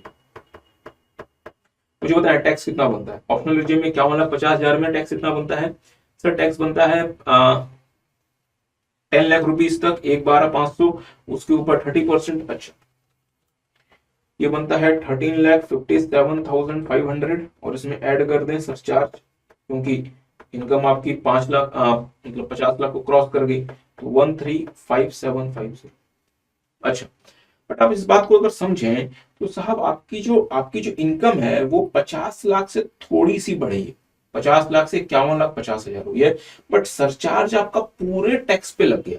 तो कहीं ऐसा तो नहीं कि सरचार्ज जो है वो इतना ज्यादा है कि जो इनकम जो आपकी 50 लाख से बढ़ी है, कहीं इसकी वजह से सरचार्ज उससे ज्यादा तो नहीं हो गया। इस चीज को चेक करने के लिए हम क्या देखते हैं कि अगर मेरी इनकम 50 लाख होती तो उस पर टैक्स कितना होता, और अगर मेरी इनकम 51,50,000 रुपए है तो उस पर टैक्स कितना। अगर मेरी इनकम 50 लाख होती तो उस पर टैक्स कितना होता सर, 10 लाख पे 1/12/500 और 40 लाख पे 30%, मतलब 12 लाख प्लस 1/12/500 बोले तो 13/12/500। और अगर मेरी टोटल इनकम अगर 51,50,000 है तो उस पर टैक्स प्लस सरचार्ज कितना बनता है, 41,500 इंटू 0.3 प्लस 1/12/500 प्लस 10%, इस पर टैक्स प्लस सरचार्ज बनता है डियर 1493,250। तो मेरी इनकम कितने से बढ़ी, 1.5 लाख रुपए से, बट इसमें मेरा टैक्स कितने से बढ़ गया, 180,750। मुझे बता, मेरी इनकम कितने से बढ़ी, 1.5 लाख से, मेरा टैक्स कितने से बढ़ गया, 180,750। अच्छा, मेरा टैक्स इतने से क्यों बढ़ गया, क्योंकि साहब आपकी इनकम 1.5 लाख से बढ़ गई, आपकी इनकम 1.5 लाख से बढ़ गई। मुझे बताएं, अगर एम्प्लॉयर मेरा मुझे 51,50,000 की सैलरी ऑफर करे तो मैं एम्प्लॉयर को क्या बोलूंगा कि सर जी मुझे 51,50,000 नहीं चाहिए, मुझे 50 लाख रुपए दे दो। एम्प्लॉयर को क्या लगेगा कि देखें एम्प्लॉय कितना बेवकूफ, बट इन रियलिटी एम्प्लॉय बेवकूफ था या एम्प्लॉय समझदार था।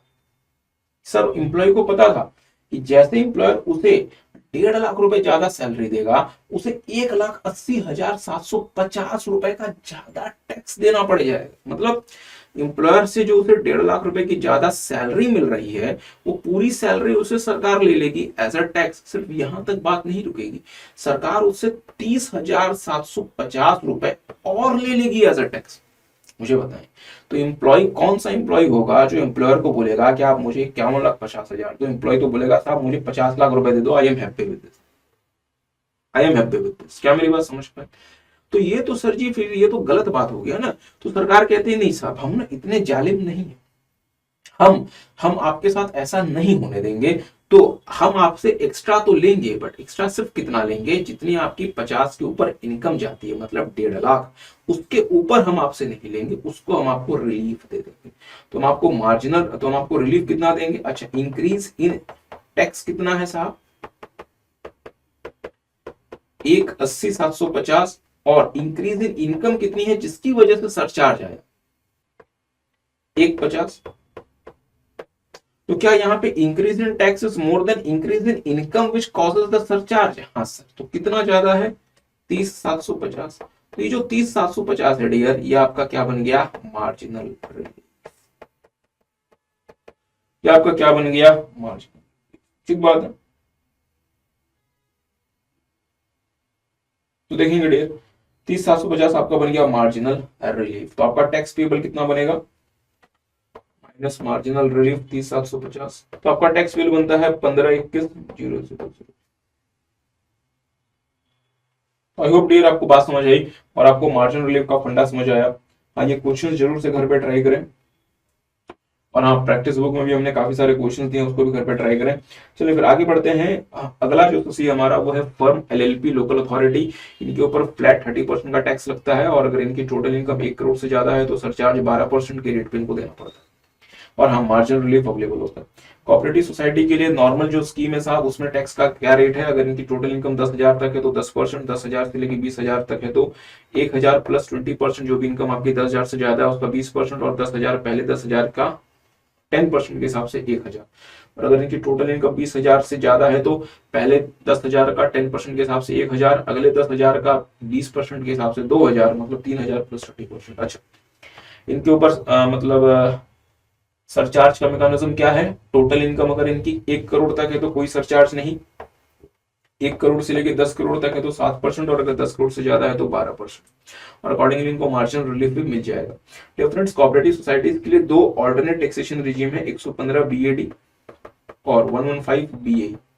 इन ऑल्टरनेट रिजीम्स में 10% का सरचार्ज कंपलसरी होता है।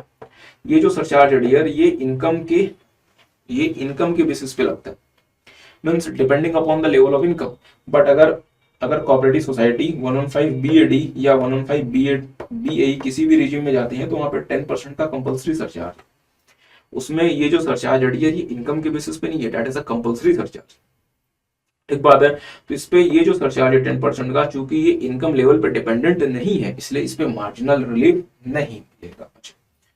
आगे आते हैं साहब डोमेस्टिक कंपनी। अगर डोमेस्टिक कंपनी का प्रीवियस ईयर 22-23 का टर्नओवर 400 करोड़ तक है तो 25% इस पर टैक्स लगेगा, अदरवाइज 30% का टैक्स लगेगा। डोमेस्टिक कंपनी के लिए सरचार्ज का मैकेनिज्म क्या है, 1 करोड़ रुपए तक का की इनकम पे कोई सरचार्ज नहीं, 1 करोड़ से लेकर 10 करोड़ तक 7%, 10 करोड़ से ज्यादा है तो 12%। अगर इनकी टोटल इनकम 10 करोड़ को एक्सीड करती है तो 12%। अच्छा डियर फ्रेंड्स, डोमेस्टिक कंपनी के लिए ना दो अल्टरनेट रिजीम्स हैं, एक है 115 BAA और एक है 115 BAB। 115 BAA में जो रेट ऑफ टैक्स है वो है 22% और 115 BAB में जो रेट ऑफ टैक्स है वो है 15%। बट ये जो दोनों रेट ऑफ टैक्स है इसमें ना 10% का कंपल्सरी सरचार्ज लगता है, मतलब 22% प्लस 10% बोले तो 24.2% और 15% प्लस 10% बोले तो 16.5%। तो इसका मतलब ये जो 10% का सरचार्ज लग रहा है यार, ये इनकम लेवल पे डिपेंडेंट नहीं है, इट इज कंपल्सरी सरचार्ज जो लगेगा ही लगेगा, इसलिए इस सरचार्ज के लिए आपको मार्जिनल रिलीफ नहीं मिलेगा। बट हाँ, जो अगर आप 115 BAD या मतलब 115 BAA या 115 BAB रिजीम में नहीं रहते और अगर आपकी टोटल इनकम 1 करोड़ तक है तो कोई सरचार्ज नहीं, 1 करोड़ से लेकर 10 करोड़ तक है तो 7%। और ये जो 7% वाला सरचार्ज है डियर, ये चूंकि आपको डिपेंड करता है इनकम लेवल पे, इसलिए इसके लिए मार्जिनल रिलीफ मिल जाएगा। और अगर आपकी इनकम 10 करोड़ से ज्यादा है तो 12% पे, चूंकि अगेन ये डिपेंड करता है इनकम लेवल पे, इसलिए मार्जिनल रिलीफ मिल जाएगा। अच्छा, अगर आप एक फॉरेन कंपनी है डियर तो आपके ऊपर जो रेट ऑफ टैक्स है वो है 35%, जो पहले 40% था वो कम होकर मतलब 35% हो गया। सरचार्ज का मैकेनिज्म क्या है, 1 करोड़ तक की इनकम पे कोई सरचार्ज नहीं, 1 करोड़ से लेकर 10 करोड़ तक 2% और 10 करोड़ से ज्यादा पे 5%। जो भी आपकी इनकम निकलेगी, जो भी आपका टैक्स बना प्लस सरचार्ज, या अगर आपको 87A का रिबेट मिलता है तो -87A रिबेट, जो भी आपका अमाउंट ऑफ टैक्स आएगा उसमें 4% का हेल्थ एंड एजुकेशन से जोड़ दें हर उसी के लिए, चाहे वो मेल हो, फीमेल हो, इंडिविजुअल हो, HUF हो, BOI हो, डोमेस्टिक कंपनी हो, फॉरेन कंपनी को हो, AOP हो, BOI हो, LLP हो, कुछ भी हो, 4% का हेल्थ एंड एजुकेशन। अच्छा, आगे बढ़ते हैं साहब राउंडिंग ऑफ इनकम। जो भी आपकी टोटल इनकम निकलेगी उसको राउंड ऑफ करेंगे to the nearest multiple of 10। इसी तरीके से जो भी आपका टैक्स पेबल निकलेगा उसको राउंड ऑफ करेंगे to the nearest multiple of 10। और इस राउंड ऑफ करने का मैकेनिज्म क्या होता है, ध्यान दीजिएगा। लेट्स से मेरा जो टैक्स का अमाउंट है वो है 10,211 रुपए 32 पैसे। अब मैं इसको कैसे राउंड ऑफ करूंगा, राउंड ऑफ करने के लिए जो भी पैसा है उसको इग्नोर कर दें, उसको हटा दें, और जो लास्ट आपकी जो डिजिट है ये 5 से कम है तो उसको लोअर साइड में राउंड ऑफ कर दें, तो आपको राउंड ऑफ होकर कितना बनेगा, ये 10,210। अगर मान लीजिए मेरा जो टैक्स पेबल है ये अगर आ जाता है लेट से 11,698 रुपए 99 पैसे, अब क्या होगा, तो पैसा इग्नोर कर दें और जो लास्ट आपकी जो मतलब डिजिट है ये 5 या उससे ज्यादा है तो वो अगले हायर वैल्यू पे चली जाएगी, मतलब 11,700। तो ये आपका टैक्स पेबल हो जाएगा। Are you guys getting? So this is how you are going to round off your total income and tax payable। अच्छा, इसी तरीके से साहब जो आप इंटरेस्ट कैलकुलेट करते हैं, जैसे फॉर एग्जांपल सेक्शन 234 ABC वगैरह का जो इंटरेस्ट आप निकालते हैं, तो जो प्रिंसिपल होता है जिस पे इंटरेस्ट निकालेंगे उसको 100 की मल्टीपल में राउंड ऑफ करना है। तो लेट्स से जिस प्रिंसिपल पे आप इंटरेस्ट निकाल रहे हैं वो है लेट्स से 89,838 रुपीज, तो इस 38 को इग्नोर कर दें और इस अमाउंट पे आप इंटरेस्ट निकालेंगे 89,800 रुपीज। अच्छा, लेट्स से अगर आप जिस प्रिंसिपल पे इंटरेस्ट निकालते हैं वो है 1,20,799 रुपए, तो इस फ्रैक्शन को इग्नोर कर दें और आप किस अमाउंट पे इंटरेस्ट निकालेंगे, 1,20,700। ठीक बात है। अच्छा, सो ये है रूल 1919A के हिसाब से। अच्छा, एक छोटा सा हमारा टॉपिक है साहब जिसका नाम है diversion of income by overriding title and application. Clear, ध्यान दीजिएगा। लेट्स से मिस्टर ए हैं और मिस्टर ए के जो एम्प्लॉयर हैं वो इनको सैलरी पे करते हैं 1 लाख रुपए पर मंथ, और इस 1 लाख रुपए से मिस्टर ए अपने बैंक को ईएमआई देते हैं 50,000 रुपए पर मंथ। मिस्टर ए जो है वो बैंक को ईएमआई देते हैं 50,000 रुपए पर मंथ। अच्छा, अब हुआ क्या, ये जो इनकम है 1 लाख रुपए, ये मिस्टर ए को अकर अराइज हुई। अब इस 1 लाख रुपए की इनकम से मिस्टर ए चाहे इसको जैसे भी एक्सपेंड करें, जैसे भी इनकर करें, जैसे भी खर्च करें, ये मिस्टर ए का कॉल है। ये इनकम 1 लाख रुपए मिस्टर ए का है और इसका ये कैसे एप्लीकेशन करते हैं, कैसे इस इनकम को अप्लाई करते हैं, that is the call of mister A. ये 1 लाख रुपए मिस्टर ए के हैंड में टैक्स होगा, ठीक बात। अच्छा, लेट्स से मिस्टर ए क्या करते हैं, ये अपने एम्प्लॉयर को बोलते हैं, साहब एम्प्लॉयर आपने एक काम करो, आप ना मुझे 50,000 का चेक दे दिया करो और आपने सीधा बैंक को 50,000 रुपए का चेक दे दिया करो। आप मेरे बिहाफ पे बैंक को 50,000 का टैक्स का चेक दे दिया करो। हाँ, जिन बच्चों ने सैलरी हेड पढ़ा हुआ है वो मेरी इस बात से एग्री नहीं करेंगे, बट मैं उस बात को फिलहाल हटा रहा हूं इस कॉन्सेप्ट को डिस्कस करने के लिए। अब मिस्टर ए क्या ये बोल सकते हैं कि मुझे तो साहब सिर्फ 50,000 रुपए मिलते हैं, क्योंकि बैंक को जो पैसे मिल रहे हैं, बैंक को ये पैसे सीधे एम्प्लॉयर से मिल रहे हैं, क्या इसलिए मेरे हेड में सिर्फ 50,000 रुपए टैक्स होने चाहिए? इसका जवाब है नहीं। बैंक को जो एम्प्लॉयर 50,000 रुपए दे रहा है, तो बैंक के पास एम्प्लॉयर से इस 50,000 रुपए को लेने का क्या कोई लीगल या कॉन्ट्रेक्चुअल राइट है, या मिस्टर ए ने एम्प्लॉयर को बोला है कि तुम बैंक को 50,000 रुपए दे देना? सर, मिस्टर ए ने बैंक को बोला है कि तुम 50,000 रुपए दे देना, इसलिए मिस्टर ए के कहने पे एम्प्लॉयर बैंक को 50,000 रुपए दे रहा है। इसलिए ये जो 50,000 रुपए एम्प्लॉयर बैंक को दे रहा है, ये मिस्टर ए के ही इनकम मानी जाएगी, और यही माना जाएगा कि मिस्टर ए ने इस इनकम को अप्लाई किया है और वो टैक्सेबल मिस्टर ए के हैंड में। क्योंकि बैंक के पास इस इनकम का एम्प्लॉयर के सामने कोई लीगल या कॉन्ट्रेक्चुअल राइट नहीं था, इसलिए ये क्या कहलाएगा? Application of. इसलिए क्या कहलाएगा? Application of. क्या मेरी बात समझ पाए? क्या मेरी बात समझ पाए? अच्छा, एग्जांपल चेंज करते हैं। लेट्स से मिस्टर ए एक सोल प्रोप्राइटर हैं, इन्होंने एक अच्छी खासी अपना बिजनेस स्टैब्लिश किया था। Mister B, C, D mister A के पास आते हैं और कहते हैं साहब कि आप ओल्ड एज के कारण अपना बिजनेस बंद कर रहे हैं, हम इसे कंटिन्यू करना चाहते हैं और हम इसे पार्टनरशिप फर्म की तरह से कंटिन्यू करना चाहते हैं। मिस्टर ए एक अच्छा खासा बिजनेस रन कर रहे थे, ओल्ड एज के कारण ये अपना बिजनेस बंद बंद करने जा रहे हैं।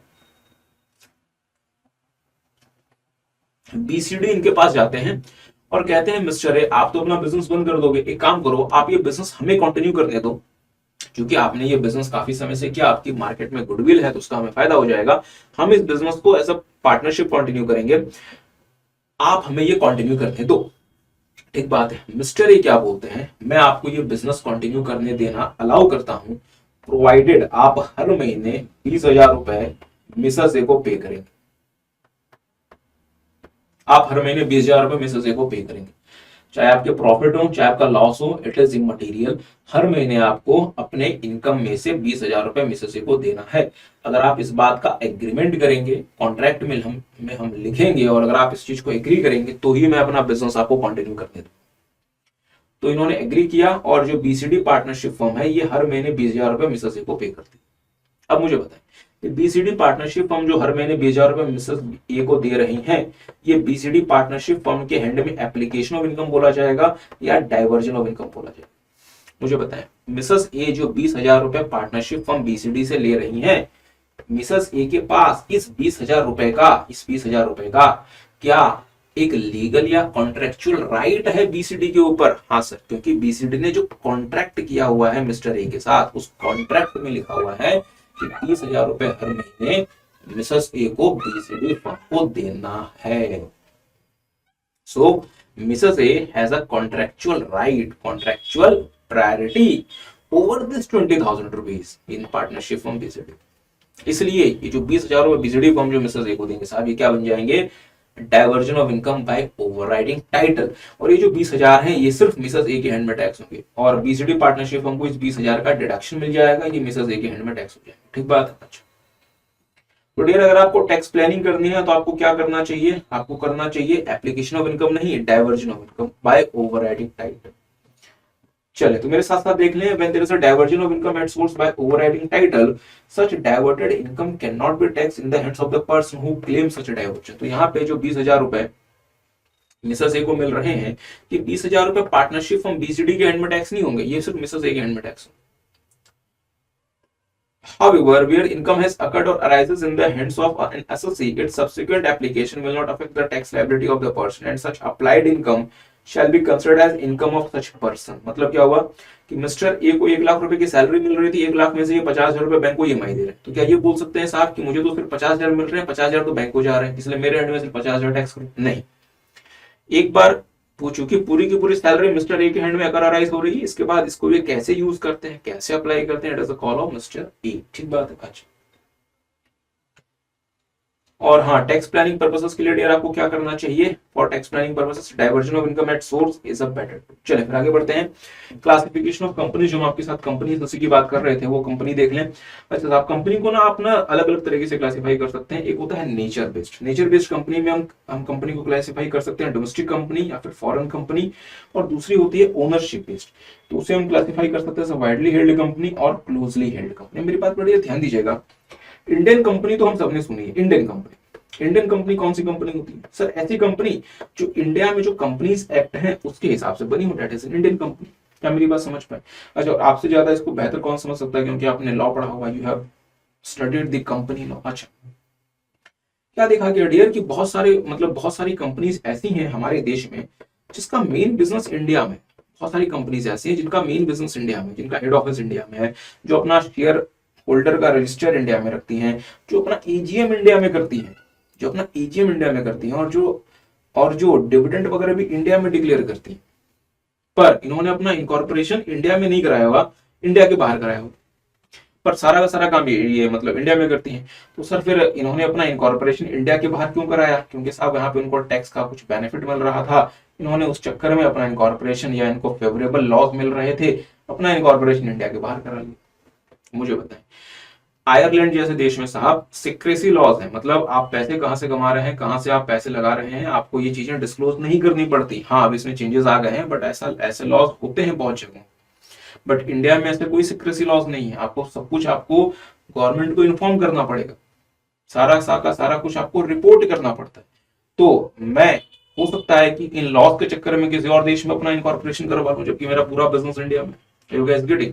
तो हमने क्या देखा कि इंडियन कंपनीज तो हैं ही, साथ में बहुत सारी ऐसी कंपनीज हैं जो टेक्निकली इंडियन, जो कि लीगली इंडियन कंपनी नहीं है, बट उनका सारा का सारा काम इंडिया में है। तो हमने साहब एक नया डेफिनेशन क्रिएट किया जिसका नाम है डोमेस्टिक कंपनी। जिसका नाम क्या है? Domestic company.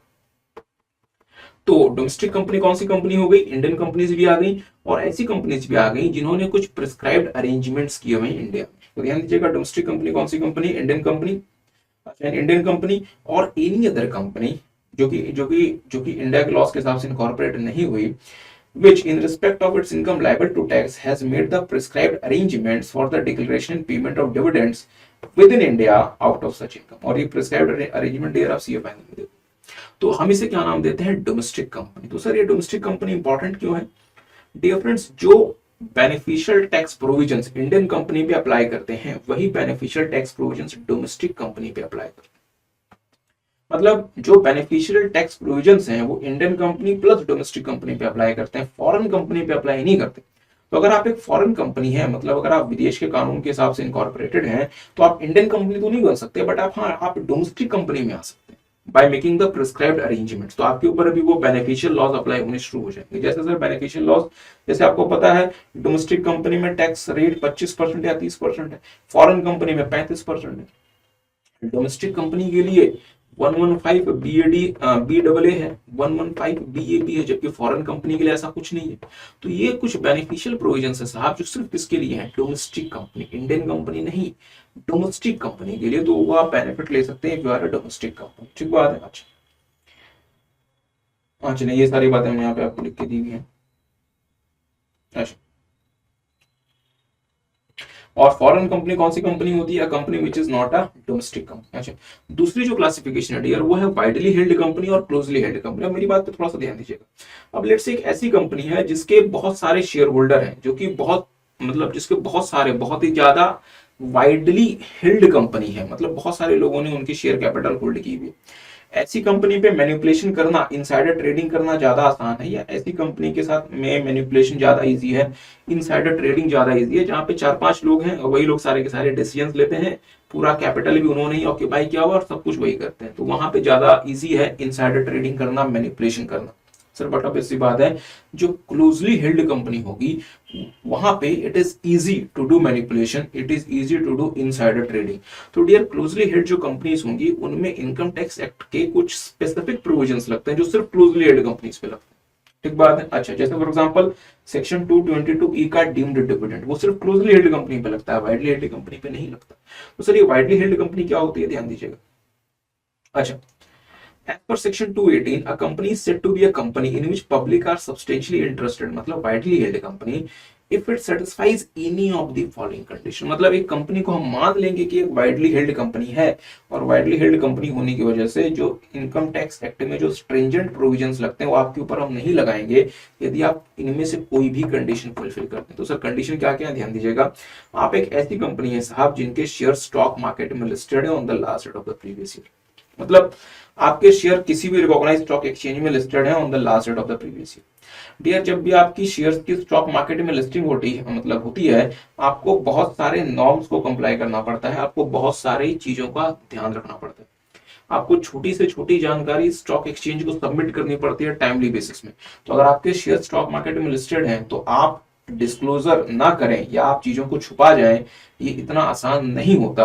इसलिए हम मान लेते हैं कि आप मैनिपुलेशन नहीं कर पाओगे, बिकॉज आपको स्टॉक एक्सचेंज को इन्फॉर्मेशन सबमिट करनी मतलब करते रहनी पड़ेगी। हेंस हम ये मान लेंगे कि आप एक वाइडली हेल्ड कंपनी। क्या मेरी बात समझ पाए?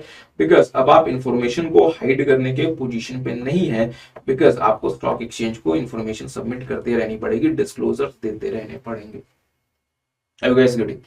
अच्छा, सेकंड क्या मतलब क्राइटेरिया है कि आप एक प्राइवेट कंपनी ना हो, means you are a public company, but आपके शेयर्स भले स्टॉक मार्केट में लिस्टेड नहीं है, और आप एक प्राइवेट कंपनी नहीं है, भले आपके शेयर स्टॉक मार्केट में लिस्टेड ना भी हो, बट आपके 50% या इससे ज्यादा शेयर गवर्नमेंट ओन करती है, या कोई स्टेट्यूटरी कॉर्पोरेशन ओन करता है, या कोई वाइडली हेल्ड कंपनी ओन करती है, या इस वाइडली हेल्ड कंपनी की कोई 100% सब्सिडरी ओन करती है। मतलब सर, मतलब कि मैं एक पब्लिक कंपनी हूं पर मेरे शेयर स्टॉक मार्केट में लिस्ट नहीं है। हर पब्लिक कंपनी के लिए जरूरी थोड़ा ना है स्टॉक मार्केट में शेयर को लिस्ट कराना। मैंने अपने शेयर स्टॉक मार्केट में लिस्ट नहीं कराए, पर मेरे जो शेयर्स हैं 50% या इससे ज्यादा through out the previous year सरकार ओन करती है, या कोई स्टेट्यूटरी कॉर्पोरेशन ओन करती है, या कोई वाइडली हेल्ड कंपनी ओन करती है, वाइडली हेल्ड कंपनी की 100% सब्सिडरी ओन करती है। तो साहब अगर आपके शेयर सरकार ओन करती है, गवर्नमेंट ओन करती है, तो फिर आप जो है, तो अगर आपके शेयर सरकार ओन करती है साहब, तो सरकार अपना जो मतलब बंदा है वो आपके बोर्ड में बैठा देती है। तो फिर वहां पे तो फिर मैनिपुलेशन करने का कोई चांस नहीं बचता। अगर कोई स्टेट्यूटरी कॉर्पोरेशन ओन करती है तो स्टेट्यूटरी कॉर्पोरेशन अपना बंदा आपके बोर्ड में बैठा देगी, तो इससे इसका मतलब सरकार का ही बंदा आपके बोर्ड में आ गया, फिर मैनिपुलेशन का चांस नहीं है। अगर कोई वाइडली हेल्ड कंपनी ओन करती है तो वाइडली हेल्ड कंपनी की सारी जानकारी हमारे पास होती है। आपकी उस वाइडली हेल्ड कंपनी के आप उस वाइडली हेल्ड कंपनी में आपके 50% शेयर हैं, तो उस वाइडली हेल्ड कंपनी के थ्रू आपकी भी जानकारी हमारे पास आ गई, तो मैनिपुलेशन का चांस नहीं है। और अगर वाइडली हेल्ड कंपनी की कोई 100% सब्सिडरी ओन करती है, तो इस वाइडली हेल्ड कंपनी की हमारे पास पूरी जानकारी है, इसकी वजह से इसकी 100% सब्सिडरी की पूरी जानकारी है, और इस सब्सिडरी ने आपकी 50% या ज्यादा शेयर्स ओन किए हुए हैं, तो इसकी वजह से आपकी भी पूरी जानकारी है। तो फिर साहब मैनिपुलेशन कहां से होगी? ठीक बात है, तो आप क्या बन गए? Widely held company. अच्छा, पर सर ये 50% बहुत स्ट्रिंजेंट रिक्वायरमेंट है। तो हमने कहा ठीक है साहब, अगर आप एक कंस्ट्रक्शन कंपनी है, अगर आप शिप्स के कंस्ट्रक्शन में एंगेज्ड हैं, या अगर आप माइनिंग करते हैं, या अगर आप मैन्युफैक्चरिंग या प्रोसेसिंग में एंगेज्ड हैं, या आप इलेक्ट्रिसिटी के बिजनेस में एंगेज्ड हैं, तो 50% की जगह 40% की रिक्वायरमेंट है। तो अगर 40% शेयर अगर ये लोग ओन करें तो आपको हम वाइडली हेल्ड कंपनी मान लेंगे। अच्छा, तीसरा, आप साहब जो एक मतलब कंपनी है which is registered under section 8, जो बेसिकली होती है चैरिटी कंपनीज या एनजीओ कंपनीज, आप वो कंपनी है। तो अगर आप एक एनजीओ कंपनी है साहब, तो अगेन बहुत सारे डिस्क्लोजर रिक्वायरमेंट्स होते हैं, आपको सेक्शन 8 के प्रोसीजर के हिसाब से फंक्शन करना पड़ता है, तो मैनिपुलेशन के चांसेस नहीं। अच्छा, आपको सीबीडीटी ने एक ऐसी कंपनी के फॉर्म में मतलब डिक्लेयर किया जिसमें पब्लिक सब्सटेंशियली इंटरेस्टेड है, तो सीबीडीटी ने आपको चूंकि मतलब डिक्लेयर किया है तो कुछ कंडीशंस के सब्जेक्ट टू डिक्लेयर किया होता है, तो वहां पे भी जो है वो मैनिपुलेशन के चांसेस नहीं। अच्छा, आपके 50% या इससे ज्यादा share through out the previous year एक या एक से ज्यादा कोऑपरेटिव सोसाइटीज होल्ड करती हैं। डियर, कोऑपरेटिव सोसाइटीज जो काम करती हैं वो सोसाइटीज एक्ट के तहत काम करती हैं, जिसके तहत उनको डिस्क्लोजर देने पड़ते हैं, और वो अगर अपने डिस्क्लोजर्स देंगी तो आप, चूंकि वो आपके 50% या उससे ज्यादा होल्डिंग ओन करते हैं, तो आपकी जानकारी भी हमारे पास पहुंच जाएगी। अच्छा, it is a mutual benefit finance company having acceptance of deposit from its members as principal business and it is declared as Nidhi or mutual benefit society. मतलब आप साहब अपने मेंबर से डिपॉजिट एक्सेप्ट करते हैं और उनको ही लोन वगैरह देने का बिजनेस करते हैं, और आपको सरकार ने क्या डिक्लेयर किया हुआ है, आपको सरकार ने क्या डिक्लेयर किया हुआ है साहब, निधि या फिर म्यूचुअल बेनिफिट सोसाइटी। और साहब अगर आपको जो है, अगर आपको ये चीजें डिक्लेयर की जाती हैं, अगर आपको इन चीजों की तरह से डिक्लेयर किया जाता है तो आपके ऊपर कुछ कंडीशंस लगाए जाते हैं। If you are being declared as a Nidhi or mutual benefit society then it is subject to certain conditions. तो उन कंडीशंस के थ्रू सरकार इंश्योर कर लेती है कि आप मैनिपुलेशन ना कर सकें, तो again you are a widely held company. अच्छा, सबसे important, it is the company which is owned by government और आरबीआई। अगर गवर्नमेंट खुद ही ओन करती है या फिर आरबीआई ओन करती है तो वो लोग अपना बंदा आपके बोर्ड में बैठा देंगे। अच्छा, और in which not less than 40% of shares are held by government और आरबीआई, या दोनों मिलके, और इन्हीं कॉर्पोरेशन ओन्ड बाय आरबीआई। मतलब आप एक ऐसी कंपनी है जिसको सरकार ओन करे या फिर आरबीआई ओन करे, या कम से कम 40% जो आपके शेयर्स हैं वो सरकार ओन करे या आरबीआई ओन करे या दोनों मिलके ओन करे, या आरबीआई का कोई कॉर्पोरेशन जिसको आज जो आरबीआई का जो कॉर्पोरेशन है वो ओन करे, तो भी आप क्या बन गए, वाइडली हेल्ड कंपनी। तो साहब ये कंडीशंस हैं वाइडली हेल्ड कंपनी की। ये थोड़ा सा अजीब से लिखा हुआ था तो हम थोड़ा सा आपको समझाने के लिए बता दिया। अच्छा, एक छोटा सा क्वेश्चन देख लें। The share holding pattern of ANC is as follows. Central government 20% own करती है, आरबीआई 22%, तो साहब ये दोनों मिलकर 42% ओन करती हैं। और अगर आप देखेंगे it is a company owned by government और आरबीआई तो नहीं है, इन विच नॉट लेस देन 40%। इस केस में अगर आप देखेंगे तो 42% जो शेयर्स हैं वो आरबीआई और गवर्नमेंट मिलकर ओन करती हैं। हिंस आप क्या बन गए, widely held company. Hence you are a company in which public is substantially interested. In this case, 42% of the shares of ANC is held together by central government or state government and RBI. Hence, ANC is to be a company in which public are substantially interested. I hope dear आपको बात समझ आई। तो फिर आज के लिए over करते हैं सबको।